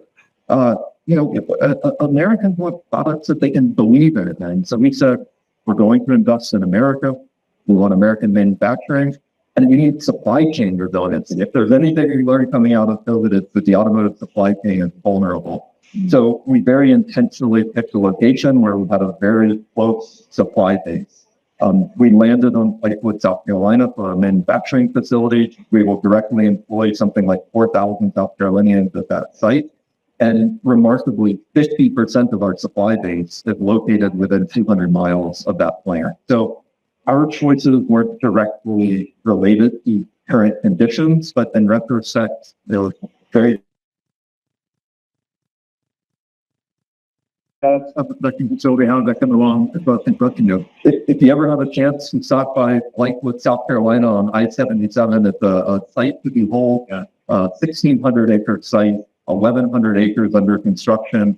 As I mentioned now, there's 3 million square feet that are dried in. Equipment is sitting installed, very fast progress at our production center. The new news that we announced a couple of weeks ago is we are also bringing a supply park on site. So we, in addition to the $2 billion plant investment, we're investing another $300 million to bring the supply park on site. So that would be accessories, installation, battery center, just-in-time building. That will provide employment for another 1,000 people in the supply park. And that project's on the road as well? Might be far away, like? Yeah, breaking news as of last Wednesday, we announced the corporate headquarters will land in Charlotte, North Carolina. We'll bring 1,200 white collar jobs in North Carolina. Tell me a bit about the decision and why is that the right place to go head to? Yeah, Charlotte is the benefactor of a great geographic location. It's right down the road from Blakewood, so it allows us to really keep the manufacturing facility of the heartbeat of our operations. Great efficiency, great synergy by being next door to the plant. And I think, yeah, all of us in the white collar jobs are laser focused on what's happening at the plant. We need to be there to support the plant, support the workers, really have a finger on the pulse of what's happening there so that we can get high volumes, high quality, so that we can understand tempo so that we can get the volumes that we need out the door. So Charlotte made all the sense in the world. And how much you foresee that location kind of being in the heartland of America, really factoring into the marketing and the identity sound going forward? Obviously, there's a lot of the popular product, for example. How much will that factor into the idea of being, about going forward? It's just one of the early brand insights, and you could see this in the EV market 21, 22. There's a lot of coastal buyers, major metropolitan areas along the coast of the United States. But, the middle America had never really been in the EV conversation. Some of that was capabilities, some of that was the communication strategy. And we saw that as a door that we want to pick open. I mean, EVs should be for everybody. They should play just as well in middle America. I mean, look, we think about the potential of an electric vehicle. You can run 120, 240 volt power out of it. Take it to the job site, run your air compressor, charge your power tools, run your pump side off of them. So from a brand position, we saw this as an opportunity to really democratize EVs, go start talking to people in markets that had never really had that exposure before. We see that approach taken from other EVs as well. For example, try to lean on that a lot in the lightning. It hasn't necessarily resonated. Do you think the availability of a harvester will help to also soften that and just a little bit, and maybe make people a little bit more need to give this a shot? Yeah, it certainly helps. And I lean back on the ad executives of the 1960s, which had a great way of describing Scout products, which is it's the 8-day a week truck. Meaning it works for all use cases. Yeah, you can take it to the farm, you can take it to school, it can be the grocery getter. And we had that utility in mind from day one of designing it, so that it's not niche. It's not just for one small segment of buyers. Really, 8-day a week applicability, hitting the largest segments, the largest profit pools in American automotive. So when you talk about total addressable market, we're in the sweet spot of the market. But what we're seeing next door, they're looking pretty premium products, though. So maybe not exactly within the heart of the market. That, I mean, I'm presuming to be a little bit on the higher price range. Is that just a something? Yeah, look, we are still optimistic that we will achieve a sub $60,000 starting price on the vehicles. Average transaction price of the vehicle in the United States today is $50,000. So we're right there with it. Mm-hmm.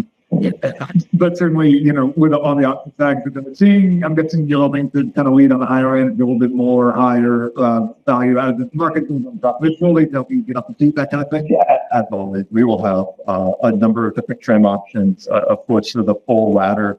Some of the candy that you're seeing next door really leans on the off-road appeal. You're seeing the 35-inch or larger tires on the vehicle. But core capability is there from base to the higher end models. You get ladder frame construction, solid rear axle, lockers, sway bar disconnects. These things are made to work, made to get off the road.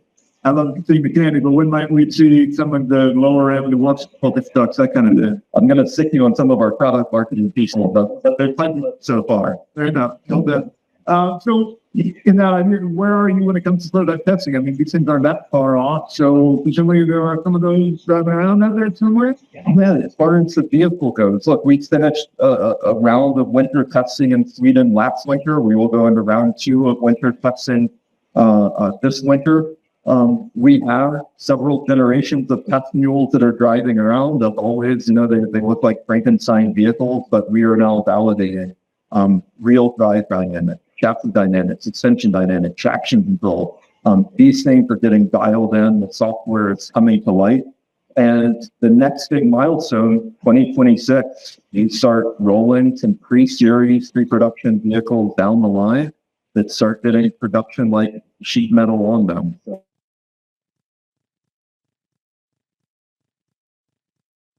vehicles. It's still tracking to production target when it comes back to getting these into the hands of customers. Still targeting to launch by the end of 27. A lot to do between now and then, but progress is looking good. And have you had a chance to get behind the wheel of one of yours today? I'm a sales guy. The engineers do not trust me to drive them, but soon enough. That seems to work there. I think you guys can. All right, Cody. Thank you very much for your time. I thank everybody for coming out and laying you the life. Hey, we're back. Hopefully you did not get wet exploring the Scout Motors section, and hopefully you were able to grab a cup of coffee. So when Lucid was up here, they made a comment about one of the features that I am most excited about coming to automobiles, and that's the ability to use conversational AI in car for a more personalized experience.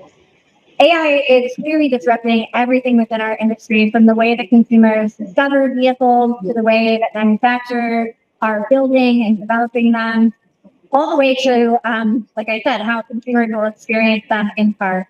So I've been so excited all day to welcome Foutz Automotive stage for their session on AI now, how artificial intelligence is transforming automotive. Please give a warm welcome to Foutz Automotive Chief Product Officer, Marianne Johnson, who leads product engineering, data science, and security. The breadth of her ownership unique positions her as an expert on enterprise AI development. And joining her today is the VP of Client Enterprise, David Foutz. I really like David, but I wanted y'all to be able to see the slides first.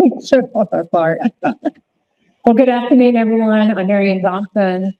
We talk about AI. Right now, for me, I'm not kidding. Every day, all day is AI for me. That is my reality right now.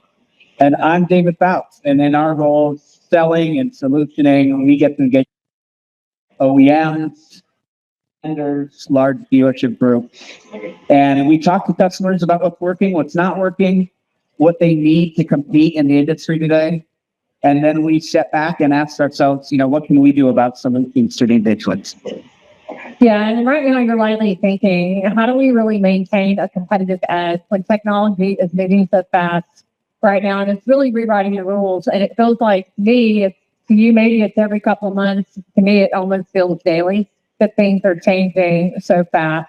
Efficiency is such a big focus as well, the center of our future.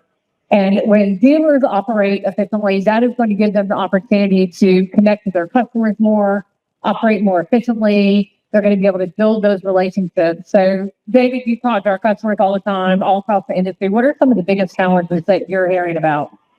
Well, Marianne, I think it's two things. It's on one hand, there's efficiency and improving profitability, while on the other hand, it's delivering exceptional customer experiences. Whether we're talking about moving inventory faster or connecting the right car shopper with the right message at the right moment, or getting vehicles back on the road quickly because they've broken down, everything comes down to speed without sacrificing quality. Yeah, and that's absolutely right. It's interesting, Dave, when you think about some of the fundamental things that we do. One example I'll give you is vehicle inspections. It's 18 months ago, if I would have told you that I could have compressed something that was 8 hours, 2 days even, down to 30 minutes, you probably would have looked at me like, MJ, you're a little crazy. And to be honest with you, that is our reality right now. We built a solution to just what I talked about. It was an authentic workflow that we built I could in 4 days. And it's really a transformation period right now with agentic AI. And I'll unpack that a little bit more. But that transformation that's happening, it's not 5 years from now. It's not even a year from now. I would actually tell you that it's right now. And I'm going to dive a little bit deeper into that. Things like that you could predict supply chain disruptions 3 months out and have an agent automatically optimize inventory across hundreds of locations. That is our new reality. I think the companies that really figure out how to be AI first and not AI enabled, but really AI first, they're going to have an advantage that is going to be measured in years and not just months. It's an exciting time to work in the automotive industry. It's a transformative.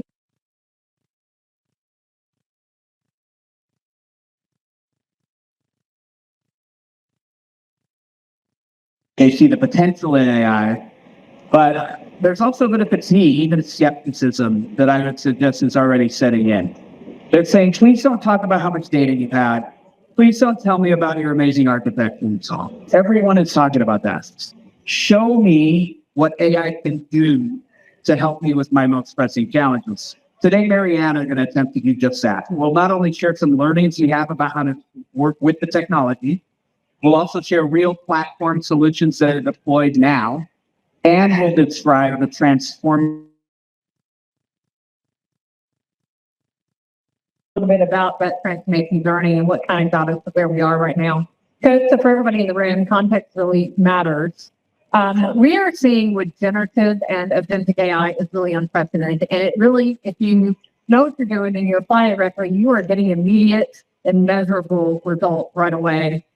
Generative and agentic are present day breakthroughs, and they are changing the global economy. I would tell you that it's changing every vertical market, and I would say every job in varying degrees. And agentic, they don't just give you information. They're actually 23, we really became a data first company.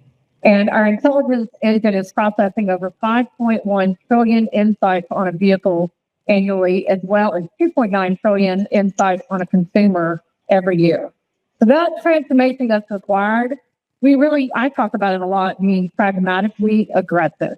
And you really have to use common sense and go for it. We really couldn't drop delivering everything that we were doing today while we were innovating. Think about flying the plane, taking out the parts of the plane for us, driving the car, changing parts while it's moving. That's something we really have to figure out. And that's exactly what we're going to talk about today. Folks that are winning with this technology in the industry today are not just asking, how can we do what we've always done, but faster?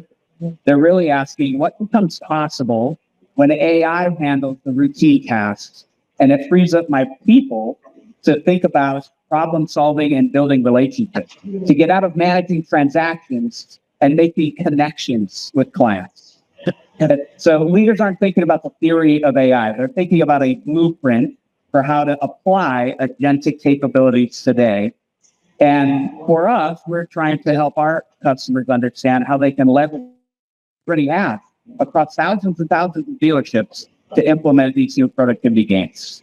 Marianne just described how we're pioneering with the technology. Just as importantly, you understand there's a lot of unsolved problems.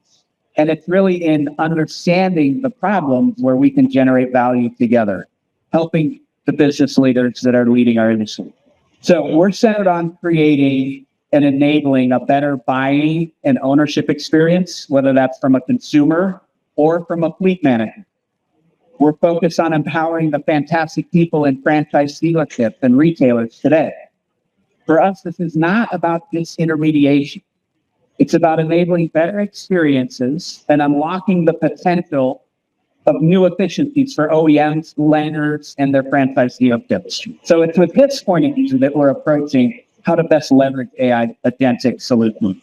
Yeah, we realized that being data first got us pretty far. But with generative and agentic AI really on the scene being a reality right now, we have prioritized being AI first. When I say AI first, that's to unlock possibilities that we didn't even really realize were possible. Generative, most everybody here probably has a good definition of that, but generative AI is accelerating things like writing, research analysis, creativity, content creation. It's helping augment human capabilities. It requires that human insight to get some productivity gains, but agentic AI really, really goes a step further. It independently executes multi-step, complex business processes, and it doesn't need a lot of human supervision. And it can make decisions with defined parameters. And you can give the agent, that's where the word agentic comes from, you can give the agent a goal, and it will learn, and it will act, and it will work towards accomplishing that goal. And the return on investment that we're starting to see is, for example, you can have a 24/7 operation for the agent is continually working, pre-sale automation, gives you scale, and you can do that without actually adding headcount. So it's a multiplier to your workforce. Our results that we've been going for and pragmatically aggressive are speaking for themselves. We moved 17 major proof of concepts to production, delivering value today that we can track and we can see the metrics. We have 7 market transformational products that are in pilot right now with customers. And we did this while maintaining the enterprise discipline and security, but moving at a startup speed. So let's dig in a little bit deeper and talk about AI in action. Okay, one of the challenges, no matter where you work in the automotive industry, costs is an issue, which can be cost of technology, cost of tariffs, cost of labor. It's all impactful. And the average selling price per vehicle is showing us. Just a few years ago, it crested $40,000, and we all said, "Wow, that's a lot." And now already it's over $50,000. The affordability crisis is affecting retailers and consumers alike, because it shrinks the addressable population who can afford to buy it anymore. So to address affordability issues and manage profitability challenges, clients are asking for solutions that will both realize efficiencies, significant efficiency improvements, and deliver sustained quality improvements. So let's take this as an example. One of our clients came to us asking a specific need related to this general additional steps in their vehicle inspection process, an important quality measure for a fleet management company. And they needed to do this quickly without slowing down their throughput. What made it most exciting, perhaps, is that they had an incredibly aggressive timeline, and they needed to scale immediately, not pilot, test, launch. So that was a fun challenge. Fun, exciting was the word for it for me. And I usually get those crazy challenges. But it was kind of crazy. Like I said earlier, when we got the challenge and we had already tested out agentic, we said we can do this. So we had the data. We literally built it in 4 days. We call it FleetMate. It's an agentic solution that transforms service estimating. We've taken it beyond that already. But what we use to take a technician or an estimator 8 hours and sometimes 2 days, we have gotten that down to less than 30 minutes per vehicle. It's doing things like repair estimates. It is generating the documentation and coordinating parts.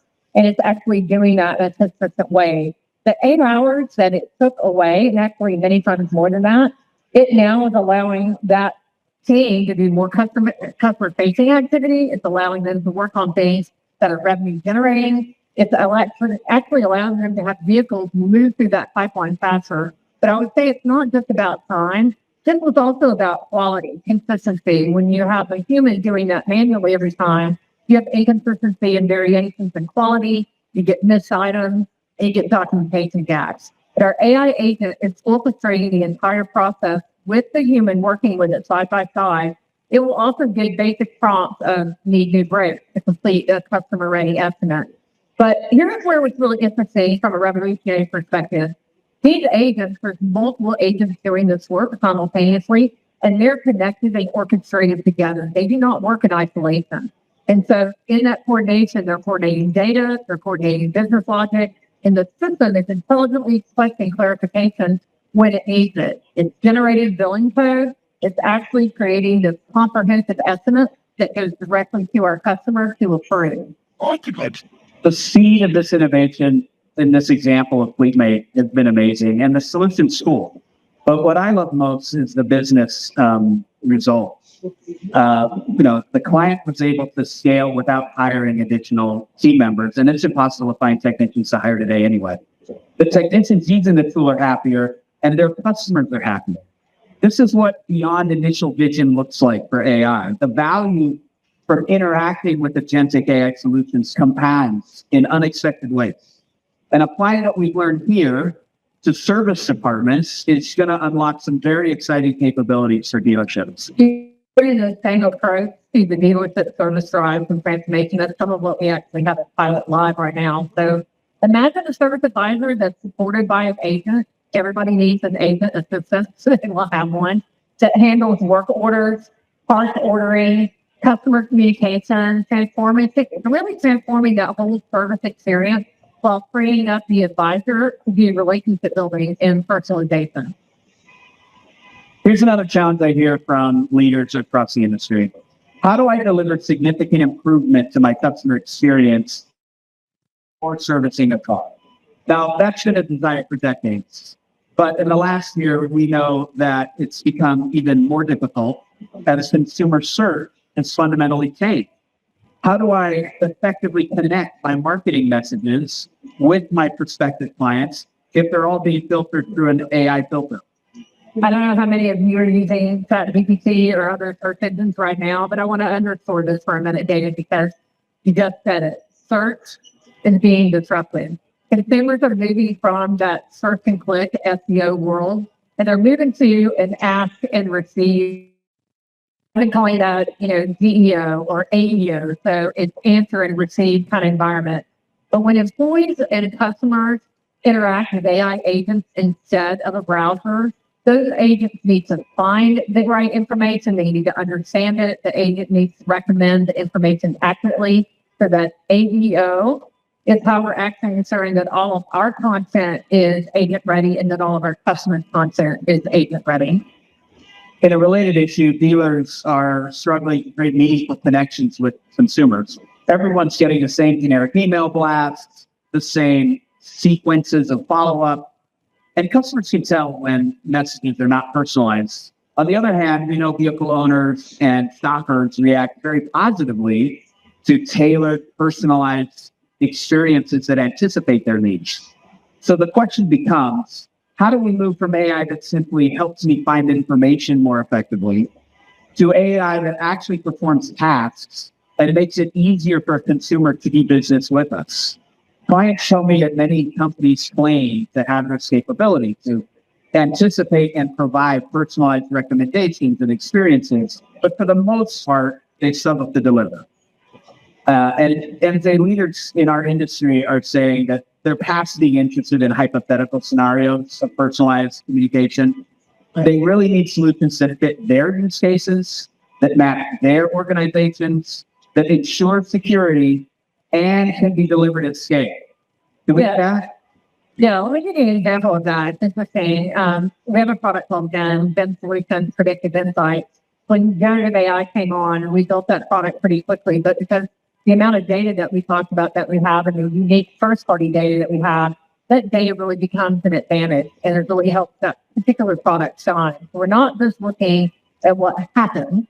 We're looking at predicting what the customers want before they even know it themselves. That particular product and Ben Solutions is creating this hyper-personalized customer experience.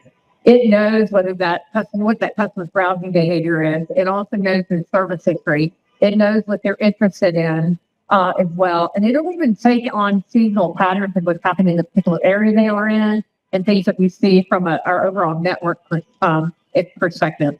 It engages the customer really across text, email, and any channel that they're looking for. But it's learned that their interactions and it's leveraging that first-party data insights to really give improved outcomes for the dealership.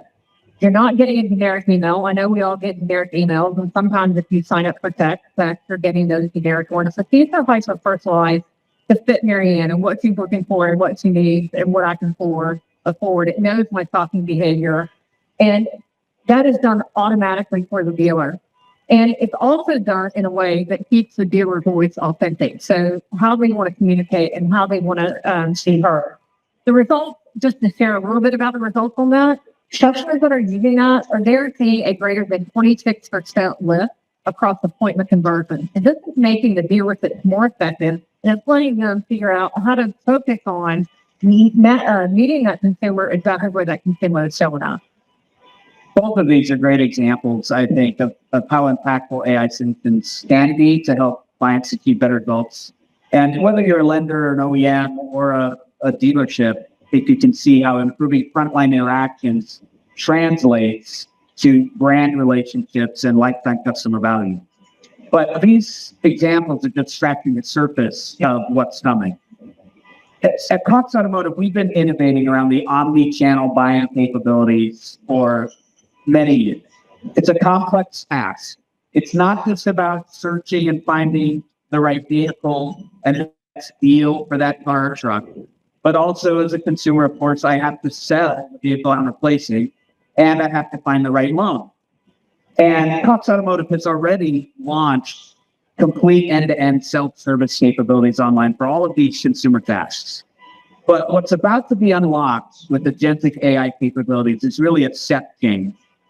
And Marianne, can you describe that for us? I will. I'd rather just maybe show you, so that's why I'm putting the park with maybe see on the screen. So I wanted you to see what it looks like from a consumer's perspective as we walk through the entire automotive journey, because this is where the ecosystem approach, where you see it from shopping all the way to the end, creates a competitive advantage for dealers and strategic value for the OEM.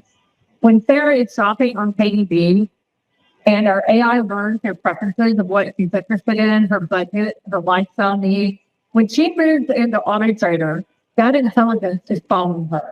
The AI does not just show her the vehicle values, it learns her preferences, her budget, and her lifestyle needs. The listings that she actually sees aren't random. It is very specific. It's curated to her, and the AI learns under that very specific situation. So when Sarah visits Jennifer's dealership, as an example, all the intelligence that we just talked about is available to the dealers. The sales team knows exactly her preferences before she comes in, before they're talking to her, the financing options that she can afford, what her trade-in value is, and that service advisor knows her driving patterns and maintenance needs. The dealers are not focused on trying to gather all this information and figure out how to connect with her. That's being done for them, and that allows them to have that personalized connection and relationship. This is where the human and the AI really meet and have that really can be magical partnership. And AI handles those repetitive tasks and on that individual personal connection. AI powers a seamless and intelligent experience, and I really think that defines Foutz Automotive solutions. Fuel Central is one of our solutions, and our F&I intelligent automation that we call FIA. But with FIA, it's embedded directly into that Fuel Central manager view that the dealer is working from that gives them all of that data. They can initiate a credit application directly from there without switching platforms. It gives them faster and more accurate decisioning. It is going to routes the credit applications to the most relevant lenders. It compares profitability across those offers. It flags for potential fraud. It gives you contract generation. It gives you compliance checks. It gives you document prep, and all of that is automated. So they don't even have to deal with that. It's just handled. The result is smarter, it's faster, it's more transparent deal making, and that gives a great experience that gives benefit to both the consumer and to the retailer. So we've been talking about a couple of examples of AI solutions, and I think it's helpful to unpack it a little bit. So there's AEO, answer optimization, and then you got gets better information gathering. There's generative AI, which is creating very tailored communications. And then there's agentic AI, which is actually doing tasks on our behalf. I want to talk for a moment about predictive AI capabilities. In this area, the breadth and depth of Foutz Automotive, the Foutz Automotive ecosystem, not just our data, but the scope of our systems, is more than any other provider in the industry. And as a result, our predictive capabilities are getting smarter very quickly. So it starts with first-party consumer behavior data that's coming from Automotive Marketplace, autotrader.com, as well as Kelly Blue Book, but also all the dealer.com websites that individual dealerships are using. We also, though, have the leading CRM tool and desking capability. And so we can see those deal-making behaviors, and we see the credit apps and the actual transactions and digital contracting through DMS and through ledger systems. So the system's making predictions. I think Sarah's going to buy this model in the next 30 days. And then it's learning how accurate that prediction was and why it was wrong. And it's getting better at predicting and anticipating what Sarah needs to have an ideal buying experience and how retailers, OEMs, and lenders interact with Sarah to successfully support her. All of this intelligence is working together. And it means we're continually learning and improving, making each interaction a little bit smarter and a little bit more seamless. Yeah, tell me a little bit more about what we're trying to achieve up in the game. So if we help clients achieve that, they're saying, look, there's another challenge. It's great that we're able to do some AI in some areas.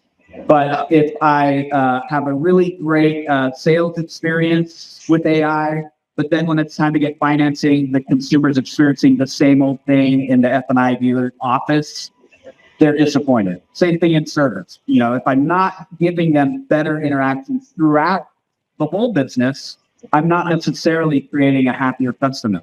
So do we have the capability to deploy not just AI in some areas, but coordinate it and simultaneously across the whole scope of the business for a retailer?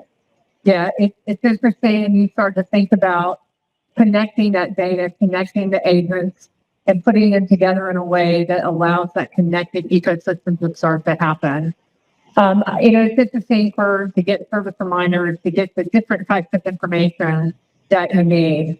It's definitely something that we can do. If we go back to Sarah, when she needs a service 6 months from now, when she bought a new car, our AI predicts her maintenance needs and optimizes that service experience. Our excellent solution is scheduling that appointment. It's ordering the part in advance on behalf of the dealership. It's even handling all the paperwork. Now, let me show you what is happening behind the scenes in the dealership during Sarah's journey. This is where I probably geek out a little bit too much on it, but when Sarah is shopping online, those agentic systems are working across every aspect of dealer operations. Inventory management agents will analyze market data. It will predict which vehicles are actually selling the fastest. Marketing agents are going to be creating personalized campaigns. Service agents will manage schedules and parts ordering. Consumers demand personalization. They expect to have smart recommendations, leading the need for dealers to optimize inventory and pricing. G-Auto, one of our solutions, is an element of our overall platform. It's a leading industry AI pricing engine that delivers smarter inventory decisions for dealers.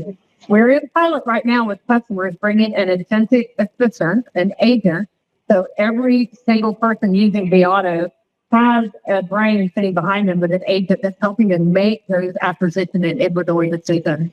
So we're predicting the sale probabilities at a VIN-specific level, pricing insights driven by that machine learning.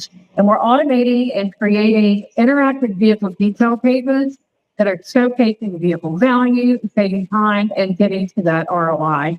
But you're going to continue to see, that's the part that I geek out, that a progression of roles that are being transformed with similar innovation. If you think about a BDC representatives that are supported by agents that handle the initial lead qualification, F&I managers that have agents that are structuring deals and managing the compliance aspects of it. Service advisors are going to work with agents that predict maintenance needs and optimize the scheduling. And I believe you're actually going to have agents selling cars.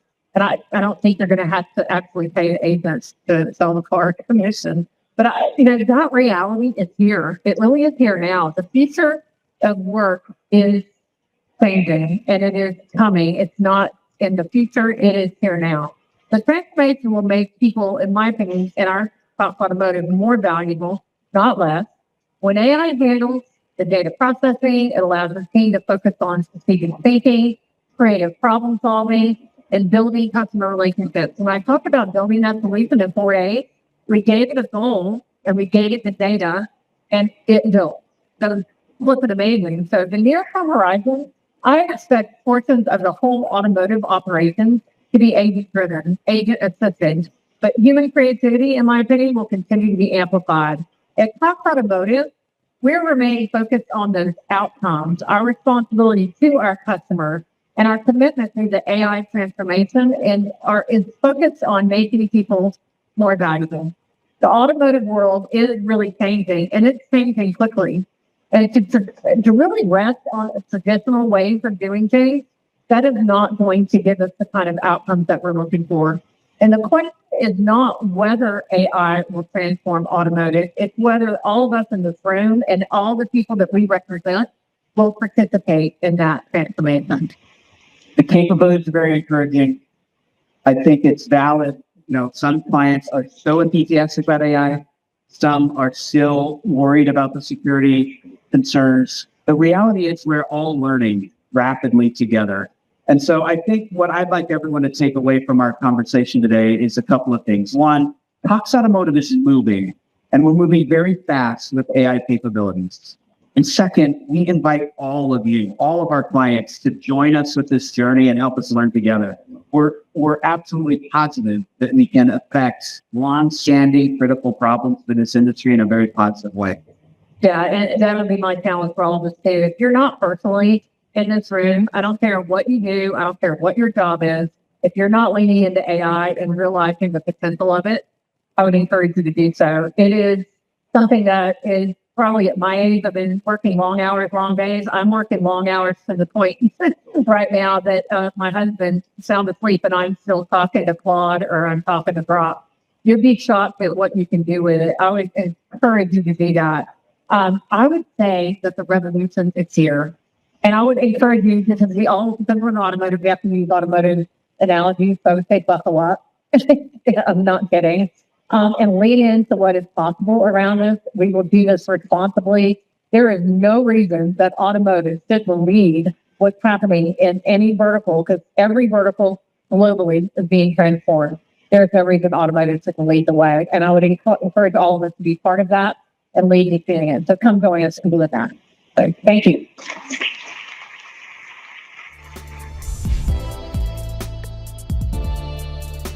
Thank you. Ken Kirkland, CEO of Digital, Mitch Lee, co-founder and CEO of Foutz, for a conversation moderated by Ford senior editor Alan Thompson. Bye.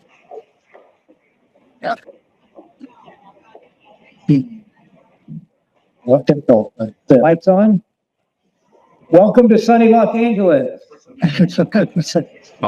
So, the show week's called Automobility, no longer the LA Auto Show. And this is the mobility point we have today because everything is getting electrified, every form of transportation. But we have two really interesting products and companies to talk about today that are doing something very different than what you'll see on the show floor with watercraft and aircraft going electric. I want to start with Ken at Pivotal. The way they fly. For both companies, what's interesting is you're in production and you're delivering product today. This is not concept vehicle someday. You're already up and running. But what you're doing is a little different than what we've seen in the eVTOL space and other types of electric aircraft. And can you talk a little bit about the idea for Pivotal? Where did this concept come from, and how did you sort of identify the market you want to work in? The concept is straightforward enough. Formed by our founder, a gentleman by the name of Marc, who's a Canadian inventor who founded the company 15 years ago. But actually, became the first individual to fly some aircraft, and the fellow early version of it on this farm in Ontario, until 2011, if you read it. But I'm sucking a chronicle of what we need to do, the first vehicle, let's address the ultimate market. It's not over-regulated, and we can actually reach a lot of would-be buyers who want to participate in this revolution and want to be, taking the shy on their own terms. And the aircraft itself is fundamentally very simple. It lacks the complexity of most of the eVTOL are reaching after this commercial aircraft condition. And that's something that we're very deliberately not looking at. We want to look at public safety for climate support, we're looking at defense, and short-haul travel and recreation. And recreation is something that the place will do, that will not be underestimated. So to get into the market, typically with aircraft, there's this years-long period of FAA certification. You didn't have to go through that. So what is your designation for this particular product? Well, the aircraft itself is designated as a Part 103 ultralight.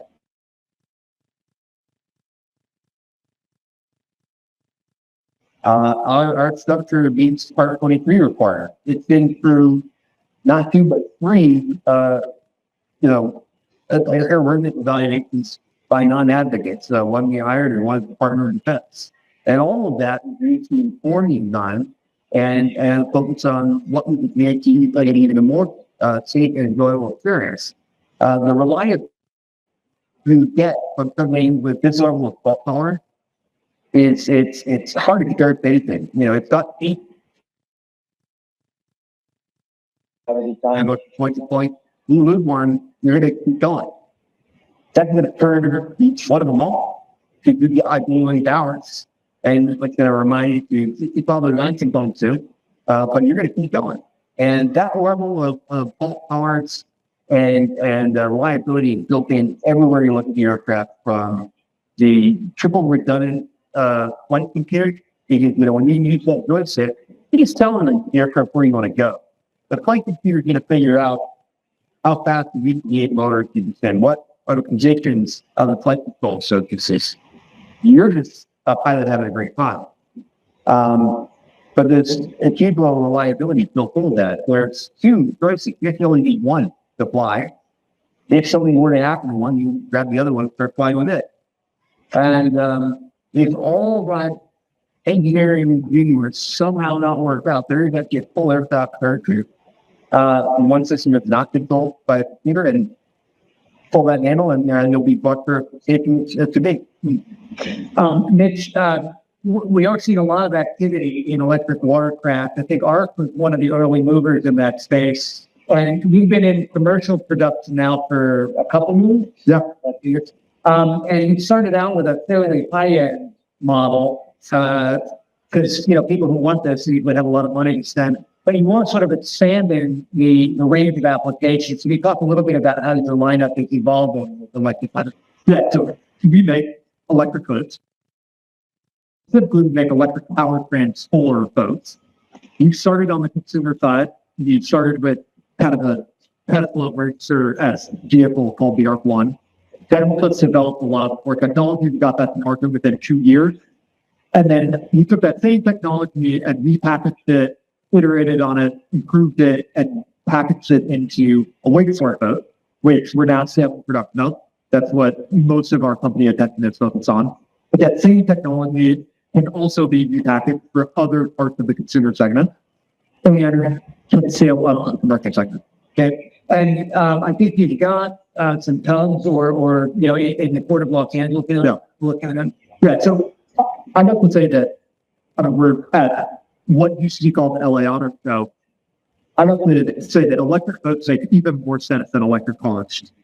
Electric cars make a lot of sense. Electric boats make even more sense. The accidents are notoriously loud. They're unreliable. They're not this. They're all the same to me to be like the best days of a boat owner's life are the day you buy it, the day you sell it. The best boat is the crank boat. It's because we have that idea that owning a gas boat is a huge pain. It's kind of like a gas lawnmower or a gas blower. Going electric has all these benefits, all these advantages. The challenge is actually executing on that, actually getting the cost down low enough that it's competitive with gas boats. What we've done is, thanks to all the R&D flowing into the automotive industry, we've been able to tap into those supply chains, tap into that technology, and very rapidly bring that technology to the marine industry to a new application that, again, makes even more sense and apply it pretty rapidly across these things. Now, what we're doing is taking that same automotive technology and staring it up the power curve. That ends in a commercial application. We are electrifying tugboats, workboats in harbors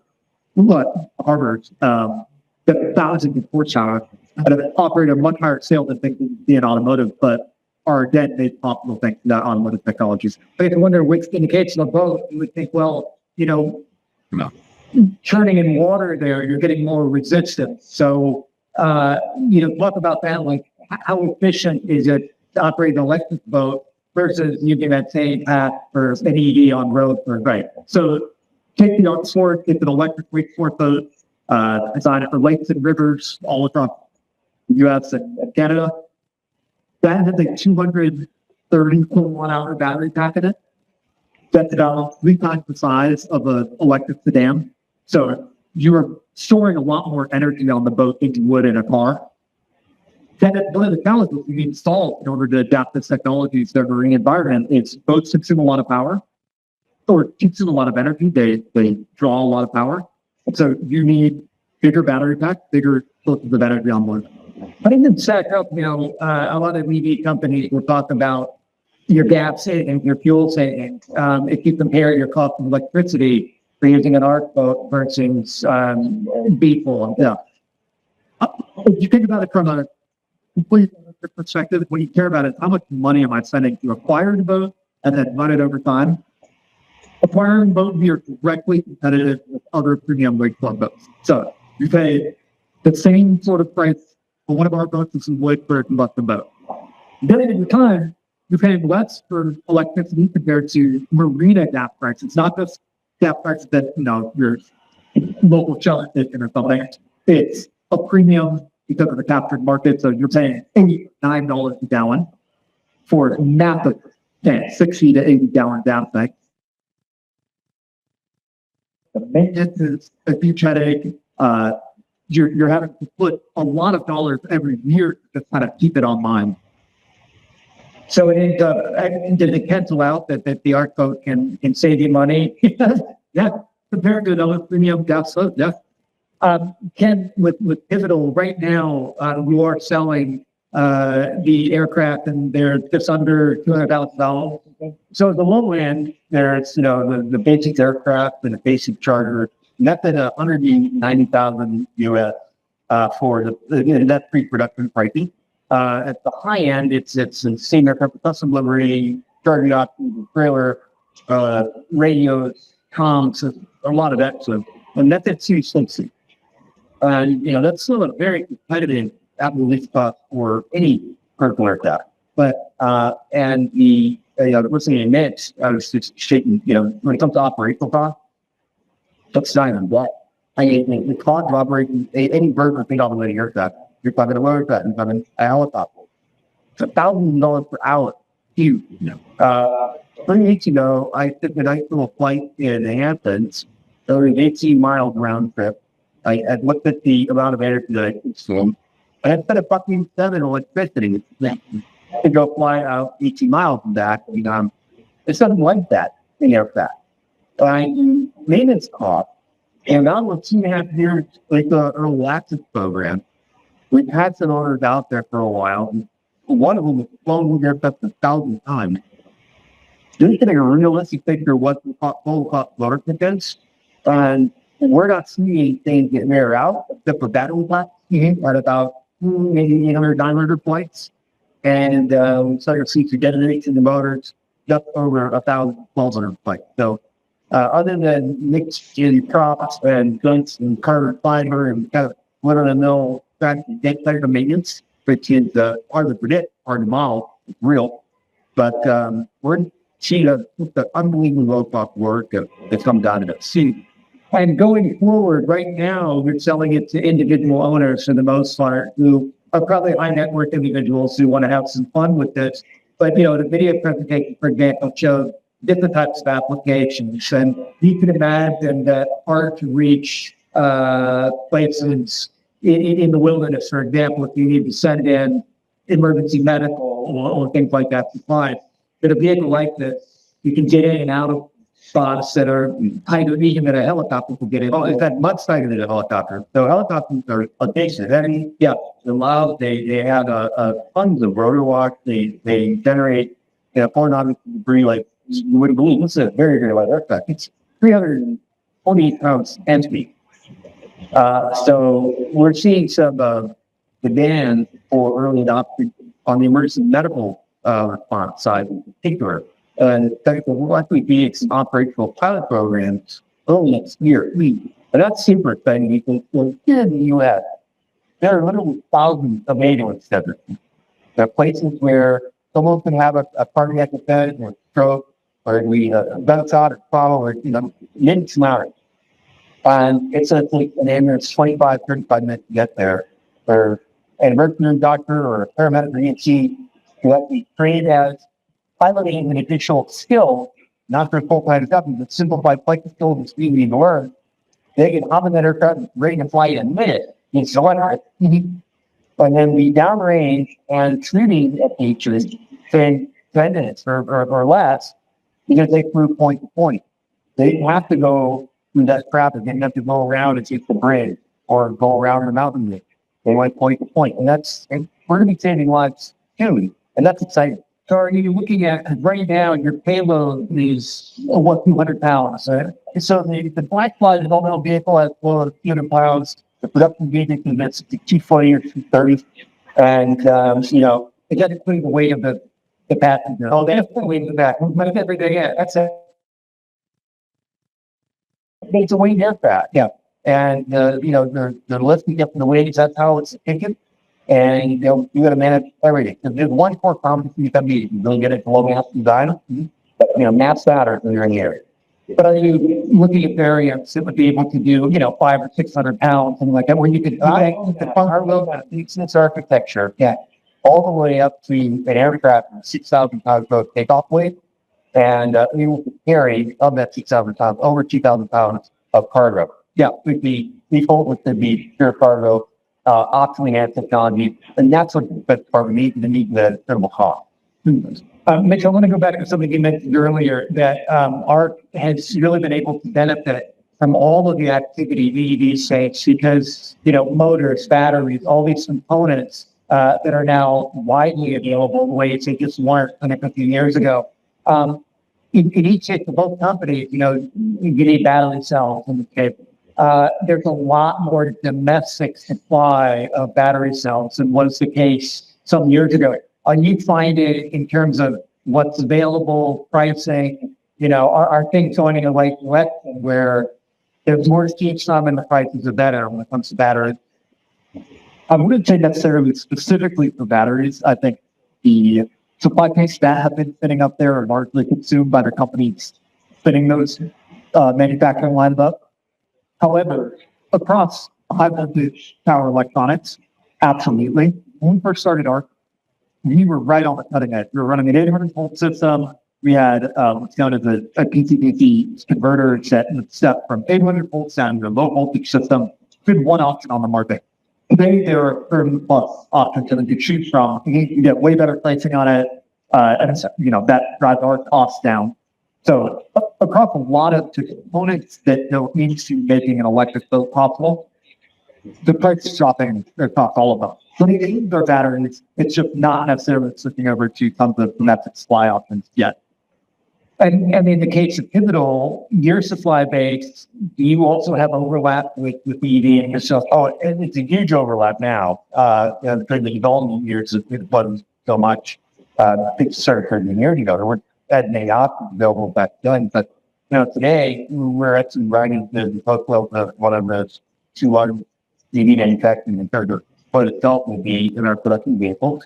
We are also seeing the availability and quality and price when all things like powerful, power electronics, power conversion, energy storage move in the right direction. That's in spite of your question, going in the right direction. Yeah, they'll do all the U.S. But we're able to do everything in the U.S. from a assembly and immigration and test inspection. Down to the raw material level, we're not there yet. And so I think the U.S. still has a way to go, both in terms of the minerals or magnets and in terms of battery cells. I also wonder in each case for both products, helicopters are loud, airplanes are loud, conventional, boats are pretty loud. Noise-wise, that's one of the things with EV. It's loud and so much quieter than conventional cars. Presumably the exact same thing is true with your EV ones. I would argue it's more noticeable on a bus. When you're in a gap car, you're in a cabin, they do a pretty good job with soundproofing it. When you're on a gap plug, you're exposed to that motor. You're not just, it drowns out conversation at 5 miles an hour, much less 25 miles an hour. And you're inhaling huge from the exhaust of that as well. You go electric, one of the very first things people notice and comment on when they demo and outsource is, wow, this thing is quiet. I can't believe it's even on and moving through the water. The primary thing here is wind. So, yeah, it's huge difference. And the same, acoustics are a big deal, like radiation. There are companies in space that are betting their whole business plan just on providing the lowest acoustic figures from all. But I'm very pleased to say that the blacklight machines, like these are developmental vehicles, it's likely the quietest aircraft in man-powered flight in cruise flights. So we want to add the acoustics evaluated in detail by NASA that are our airport contracts. Well, we instrument the entire airfield in Springfield, Ohio. And we did cleanoff, we did landings, you did a lot of key plate, a lot of turns. And today, the insurance, we walked over to the remote pilot operator that can you bring it down to about 100 feet, please? We're having trouble hearing it over ambient. Your curve, you keep it.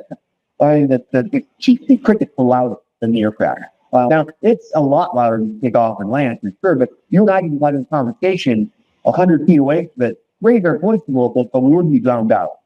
Wow.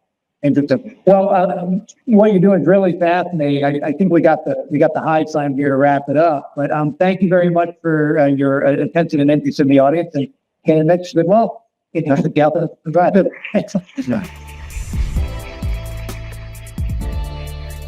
you for hanging out with us. Hopefully you are on the edge of your seat for our last and final session of the day. Are we there yet? A state of play created and presented by Hayes, Partners for Automotive Vehicle Education. Please welcome to the stage Michael White, Chief Product Officer of Zoop, Brian Foutz, Director of Safety Strategy for American Honda Motors, John Parks, CEO of FlexEdge, and Lauren Harper, Chief of Staff at Cody Robotics. And this conversation will be moderated by Caitlin Magna Miller, Comms Director for Cody. Hello.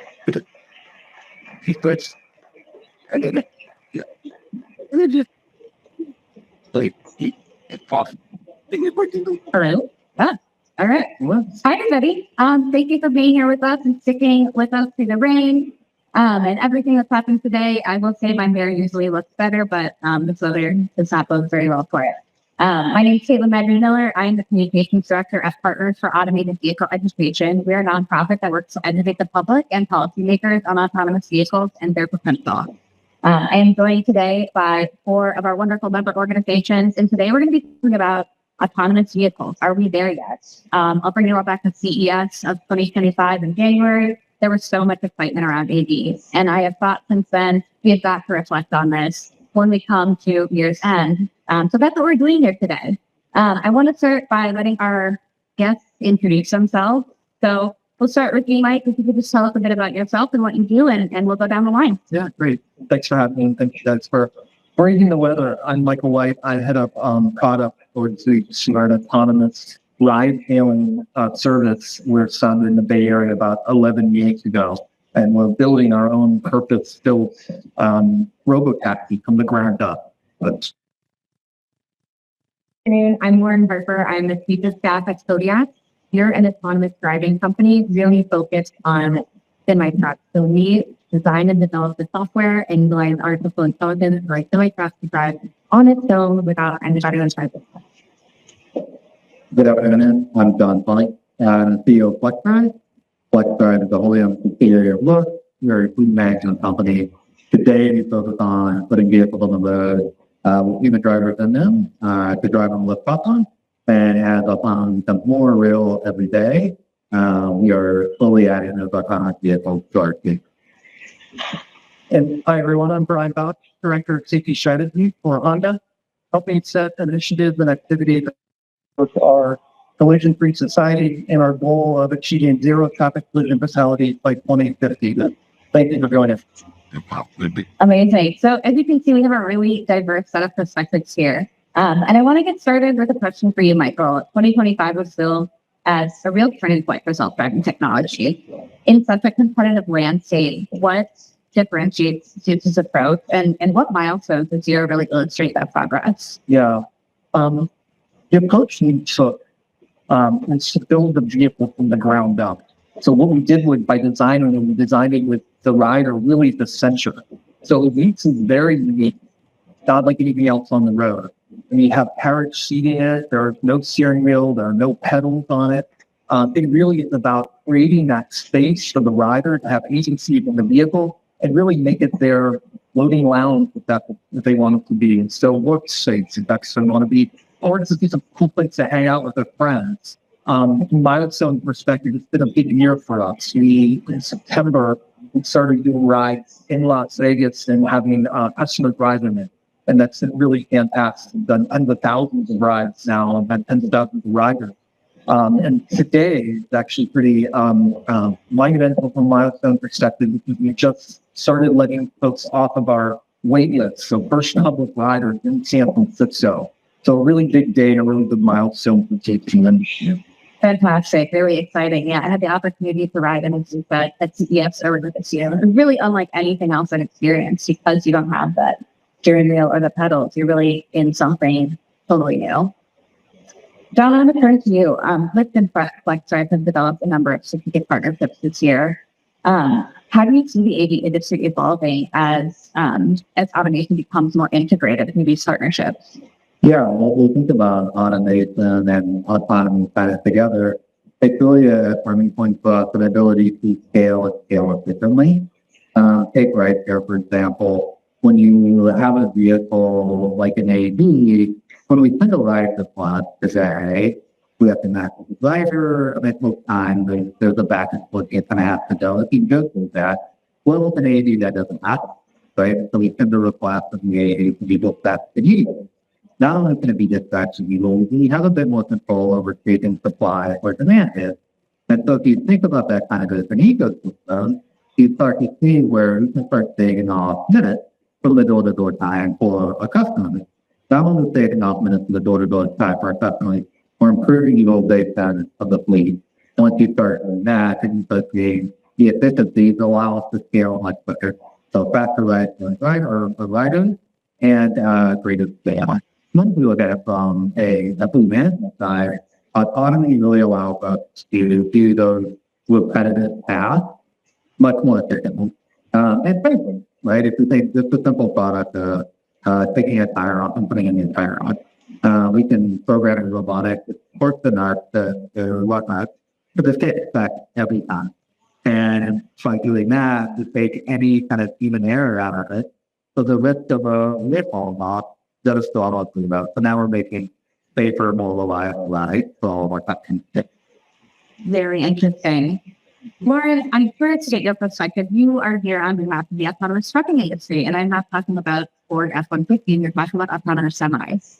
I'm wondering if you could give us a little state of the meeting on autonomous trucking, and maybe also talk a bit about some of your biggest milestones in your industry this year.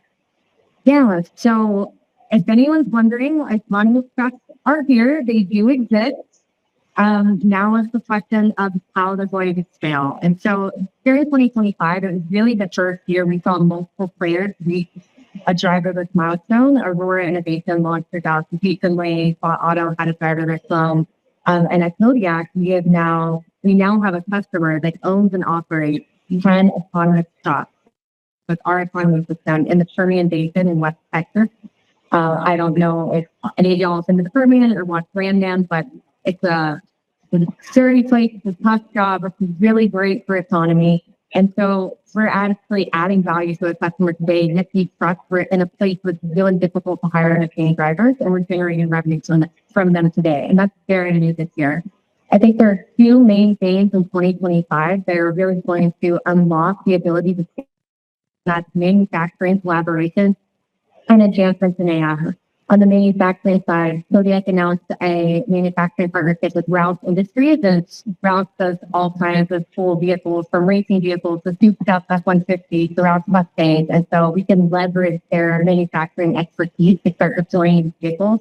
And as you heard today, artificial intelligence, it's just had massive, rapid improvement, and Kodiak's been able to implement that. And now there's a new understanding that goes beyond detection. So the system doesn't just say, hey, that's a fire hydrant. Now when it's driving around, it can say, hey, the road looks flooded from the fire hydrant on the right. So traversability might be challenging. We can move to the left. And that's really a game changer in how we'll be able to scale autonomous capabilities in the future. Definitely. It's been really amazing to see autonomous trucking grow this year. Really remarkable. Brian, I want to turn to you. There's been a lot of AV momentum internationally, particularly in Europe and Asia. What lessons or maybe competitive pressures do you see shaping the US market with respect to AVs?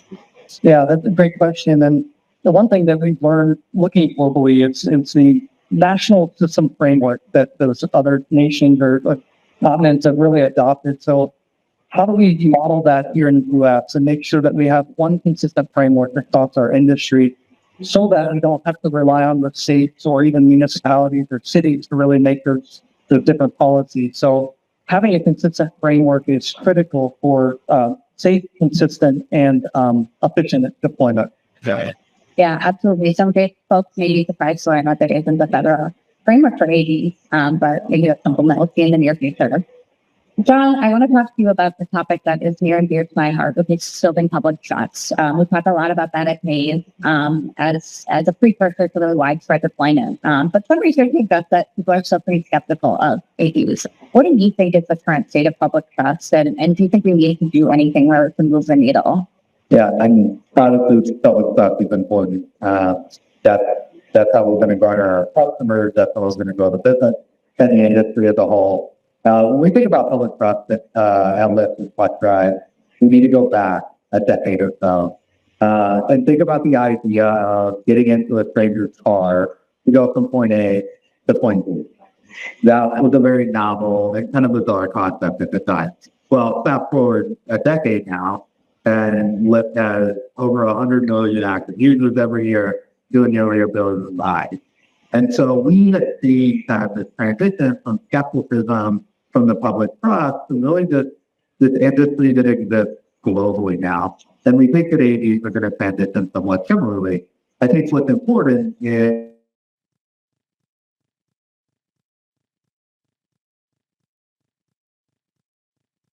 a safe, reliable ride that your customers need. And Lyft plays a part in all of that. There is the part of the AD tech that exists. But for us, we have that decade of customer experience and bringing them along the journey with us and explaining why this new thing that we're asking them to do is good. I think the other thing is when it is so convenient, we will see that adoption really accelerate. That's when you saw from the rideshare industry and the taxi industry, it became more convenient. And so on the other side, Foutz Drive has a responsibility on the safety and the reliability side. We've got 8 years of managing fleets for the rideshare business and making sure that those cars are on the road, performing those tasks in a very safe manner. And so we think that that's kind of the evolution in the art that will take place as the public trust comes around. I think the last thing I'll say is, autonomous vehicles are pretty magical. If you haven't been at one, it may be hard to imagine what it looks like, but if you've ridden in one or you've been to a place like that, they're everywhere. You kind of start to see it being real. And I think that once most people get in, that's really autonomous, right? Where there's no one else in the vehicle but you, everybody's going to kind of get hooked on it. And I think we're going to see some pretty big adoption of that. Yeah, it's really a remarkable experience. You're, first riding an AV, but it's interesting how quickly that just becomes mundane. It becomes very normal. That's really cool to see. Mike, I have a tough question for you, in my opinion. What do you think will be the most defining indicator that autonomous mobility has truly arrived? Right. I'll take that in parts. That's John said he's probably it's here. It has arrived. But where it hasn't proliferated is all the zeitgeist of everyone's every day. And so the way I look at it is it's not just about mobility. We're taking it somewhere, we're transporting it somewhere, but it's really about giving time back. And I think when you can change the lexicon of I need a ride to I need to get something done, and I'm going to get that done from point A to point B because I have a vehicle that's been designed for me to do that. I think the second part of it is when it gets to, maybe just be a birth, right? We don't want to replace your vehicle. On your second car, maybe. So where you're saying, hey, it needs to be dropped off, maybe we'll do the soccer practice. So it needs to be over here and the other one needs to be here. We'll just do some that, or let's do on our way to the restaurant. I think that verb zone, it's really truly alive into the zeitgeist become a little bit, everyone's daily life. Yeah, absolutely. I love this saying. That's a great word, a favorite word. Lauren, I'm curious to hear from you looking ahead, maybe 5 or 10 years out. What do you see as the biggest opportunity and maybe also the biggest challenge for the autonomous trucking space in the next 5 or 10 years? Well, in another 5 to 10 years, I think capital is going to be a challenge. Developing new technology like this is not cheap, and money doesn't just grow on trees. So I think the companies that learn to be capital efficient and find ways to start generating revenue from their autonomous products will be the ones that are still around. And I also think safety is a challenge for all of us in this space. I know that the stuff here, we are trying to design an extremely safe product, but one bad actor out there can cause a ripple throughout the industry. But at the same time, safety is our biggest opportunity because there are many excellent drivers on the road. I know many of them, but not everyone is an excellent driver. And autonomy, with autonomy, every driver can be your safest driver. If you make an improvement to the technology, you can push that improvement out to the entire fleet. Unlike when I look at my phone while driving and then 5 minutes later, I forget I'm not supposed to do it and I do it again and I do it again, right? So, semi trucks are big, they're really powerful, and I think we have a tremendous opportunity, and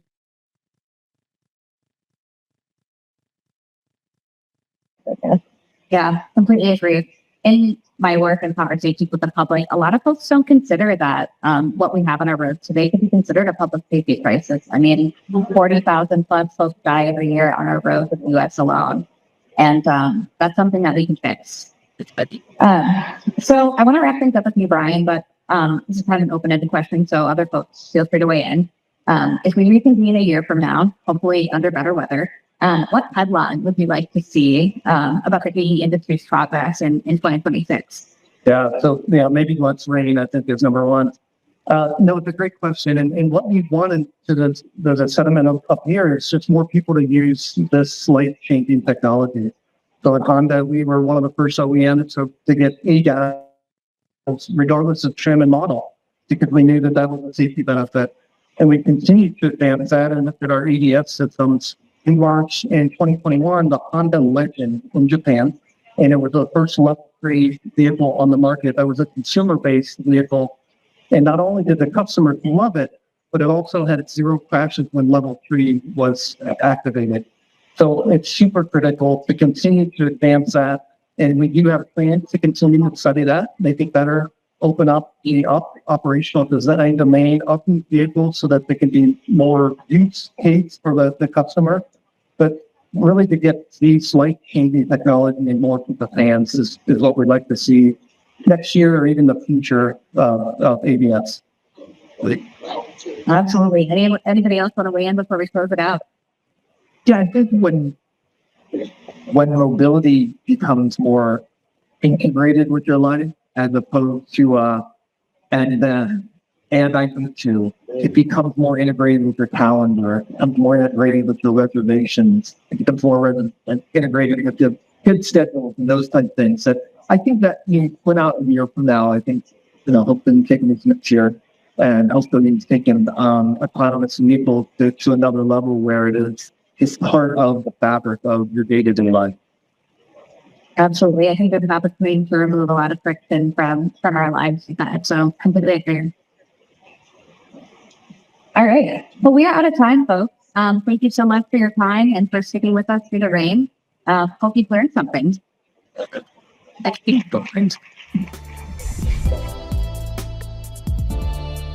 Okay, hello everyone. One last time, I am Juliette Ferrara, the automotive head of industry at Sirius XM Media. What an incredible day we've had today at the LA Auto Show.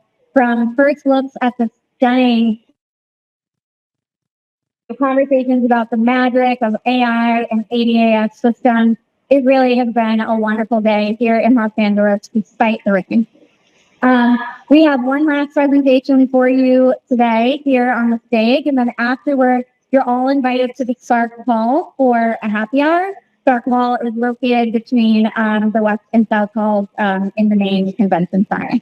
So without further ado, please give a warm welcome to the Automotive Hall of Fame, who is here to present the Distinguished Service Citation Award. And thank you.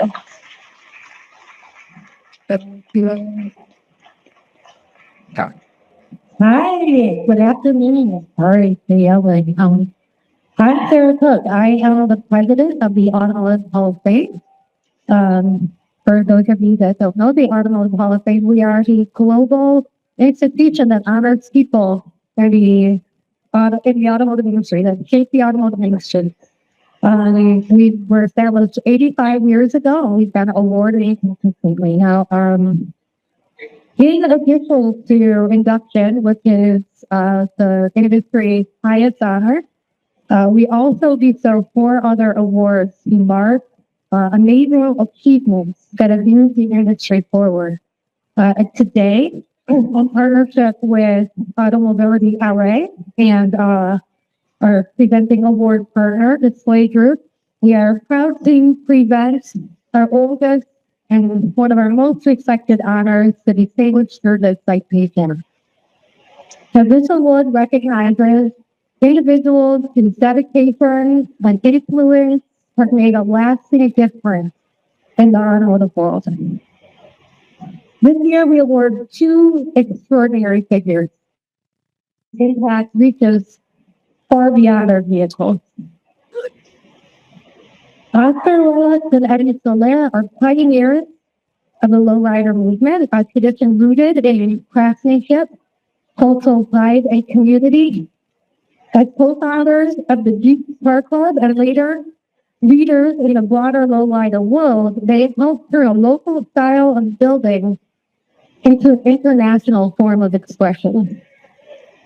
Their cars reflect more than technical skill and art and street artistry. They tell stories of heritage, of family, and the neighborhoods that have shaped them.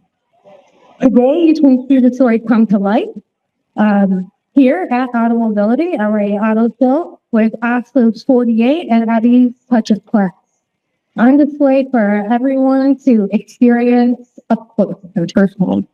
Hey, Dart. In addition to their own instructions for guidance to young builders, particularly the new generation across Southern California and literally beyond those borders, how few individuals have shaped a movement with as much heart, history, and authenticity. Today, the Automotive Hall of Fame is honored to recognize the enduring contributions of Oscar Willis and Eddie Soler. Please join me in congratulations as recipients of the 2025 Distinguished Service Citation.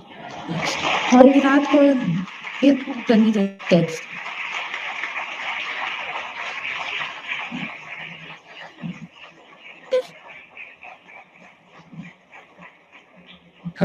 Oh my God, you and I take the off and should you but don't be even but hard to time I did go on feel so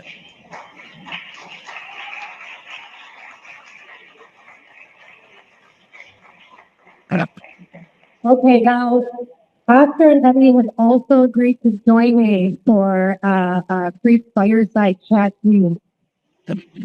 Now,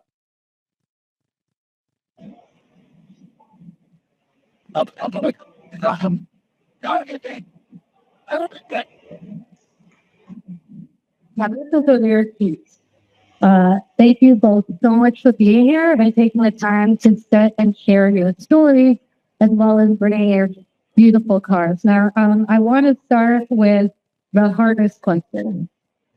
What is a lowrider? A lowrider is a car that we build, and the way we build them, and that's why they call them lowriders. The way we built them, the way we did everything to each car to shape them for that kind of lowrider. Well, a lowrider is about fine machines, water wheels, fancy paint job, lights and gear, it's slow. The problem, like that. So Yeah, I want you to talk to me a little bit about radical modification. I want you to tell me a little bit about what inspired you and seeing vehicles in your youth and how you started this. Well, the way we started to do car club in 1958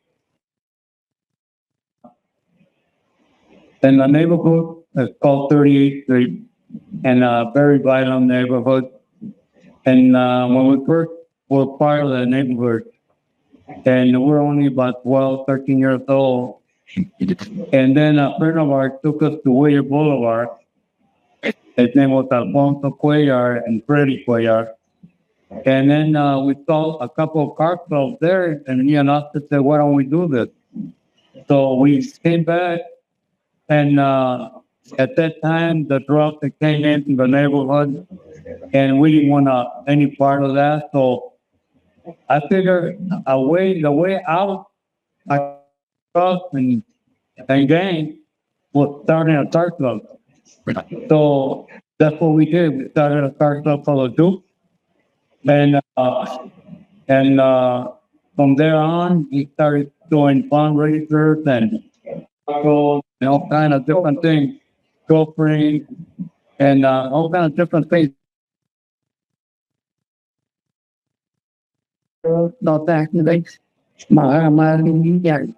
and type of beat. We get shit of job at 40 people. So for also the Foutz flame, we show for them, and not only once, twice, and then they invited us to the Playboy Club to take all our cars, and we took about something special that we didn't think that would be happening, but we have done a lot of stuff, but we never thought that the car club was going to spread this far and this long. So that really struck me in what we were talking about last night, the Pizza Car Club, when the reach of being in a car club, that it was about the modification and building and the artistry of engineering and problem solving of creating a car itself. But this is more the community building on the event and taking care of your neighborhood. It's possibly separate out those big conversations. Tell me about the cars themselves. Why don't we start with the two beautiful cars you brought? Your stories behind those modifications and how long those vehicles have been with you. You want about the 48 bucks? Yeah, that's great. It's a long story. I bought that car 17 years ago, and I bought it for one reason. So my son figured out a well, by what you need the torch. Okay, let me make a long story short. We decided to go in and I guess make it a mile custom. Get my first off of that 48 unit, 1958. And my dad, sorry, only a 48 C9, but clear.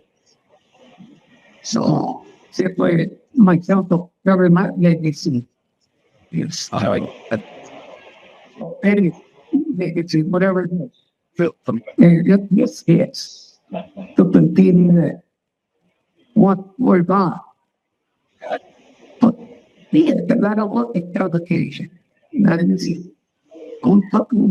Everything was fabricated by me and my son in the top. And my brother Renee. In my garage. And how many man hours do you think you put into that 48?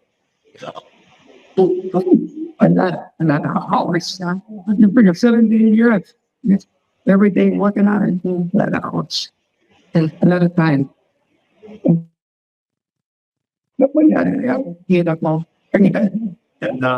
on my 39, what happened when I bought it, it was just a basket page.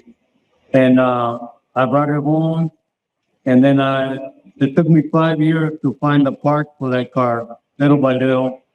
And to all the swap meets, and after that, after ended up with all the parts. Then I started putting it together. My wife said, "You better put that car together, or but if something happens to you, we're not gonna be able to put it together because they're all in pieces." So I finally put it together and put a new motor under and another transmission, rear end, and little by little we started putting it together. And then I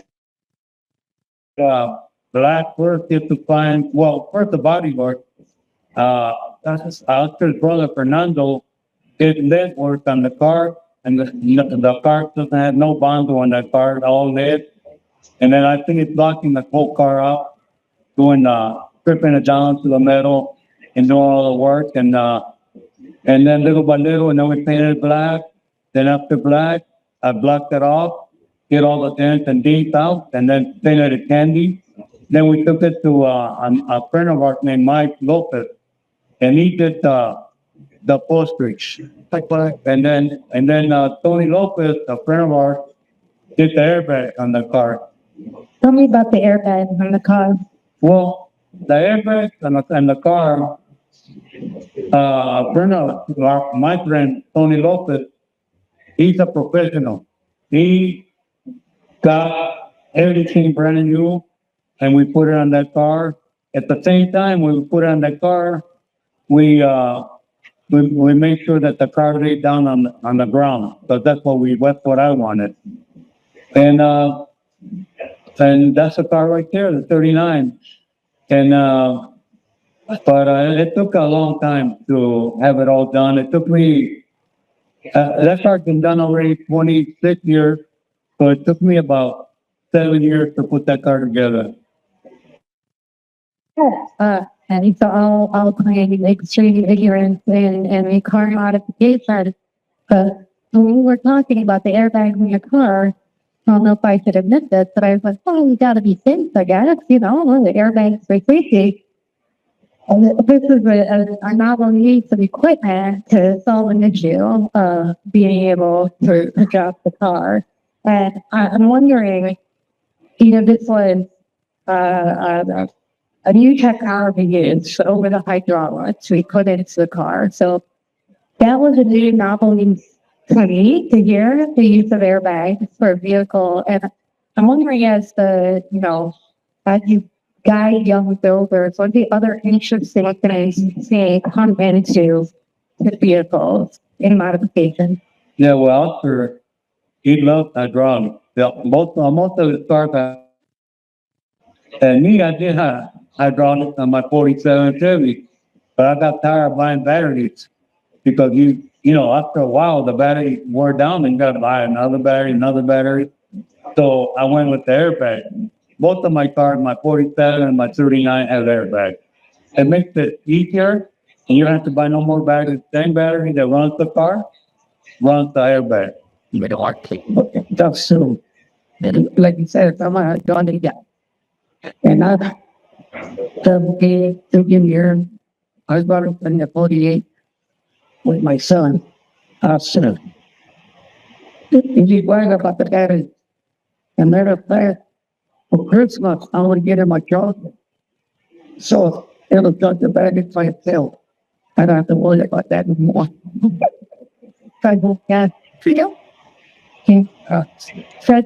So you're passing on to Cambridge, get started, and scaring the modifications here.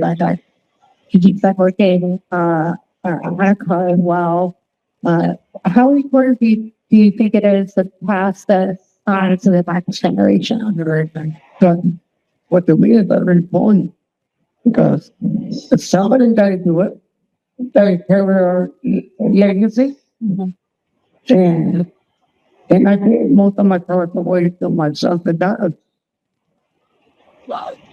A couple of stores, one from God, you'll get them. It's very important. You let it something up. We started a couple, and we all did it. Up. Please. So that's not very important. When we started the car club, we didn't realize it was going to expand worldwide. The Duke and Old Memory, those two car clubs are spent all over the United States. And me and Oscar, we had started a car club in South LA. And I thought that was gonna be it. But we didn't realize that then everybody was falling in love with the name, the Dukes and Old Memory, and all of a sudden it spread nationwide, you know? Worldwide. You know, everybody. Linda, do you remember when did you first start really taking off where it was getting beyond South LA or in LA? You know, the good thing about starting a car club is it gets the younger generation out of gang and out of drugs. And that's one of the reasons why me and us started to get the younger generation, all our friends, and have something to build cars. And you know, after that, we were doing car shows, we were doing everything. So it kept us occupied. And that's the best thing to do when you start a car club. It's not about money. It's about friendship, family, and you know. But that is what I see in the vehicles. It's problem solving. It's built by community, and it's a beautiful expression of artistry and personal spirit. Thank you so much for joining me here on this conversation. I want to. We are so thankful that I can't even tell you how thankful we are. And great, you know, so grateful that this happening to us. Me and Oscar never expected nothing like this. We just did it to get our friends out of gang and out of drugs. That's why we did it. Of something that made an infusion for us, and it's continuing on into the future. This, I think, is a wonderful way to close out this opening session of Automobility LA. Thank you to Automobility LA for having us here, presenting this award alongside us. Thank you, Oscar and Eddie, for everything that you've done and continue to do, and for joining us here. Well, thank you. And the moving the vehicle.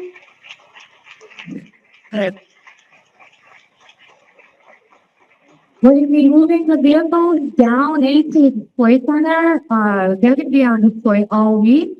So Eddie and Oscar are going to be here on the 25th. I believe the 25th for meet and greet. Please come ask some questions about the vehicles and come see the HQ up close. Oscar, Eddie, thank you. And he's on like, this is from a, he was taking honor for us. That could, like, you never expected you be. I got the stars. I think that was the sword. Well, thank you so much. It's annoying music, like, yeah, there we are. Thank you, everybody. Thank you. For everybody that came here. The tower out. Chicky. Serial magazine, look here, look at little EG, right there. You know, the radio voice in the minority. The other way did. I just like to. Yeah. Okay. And about radio, come on.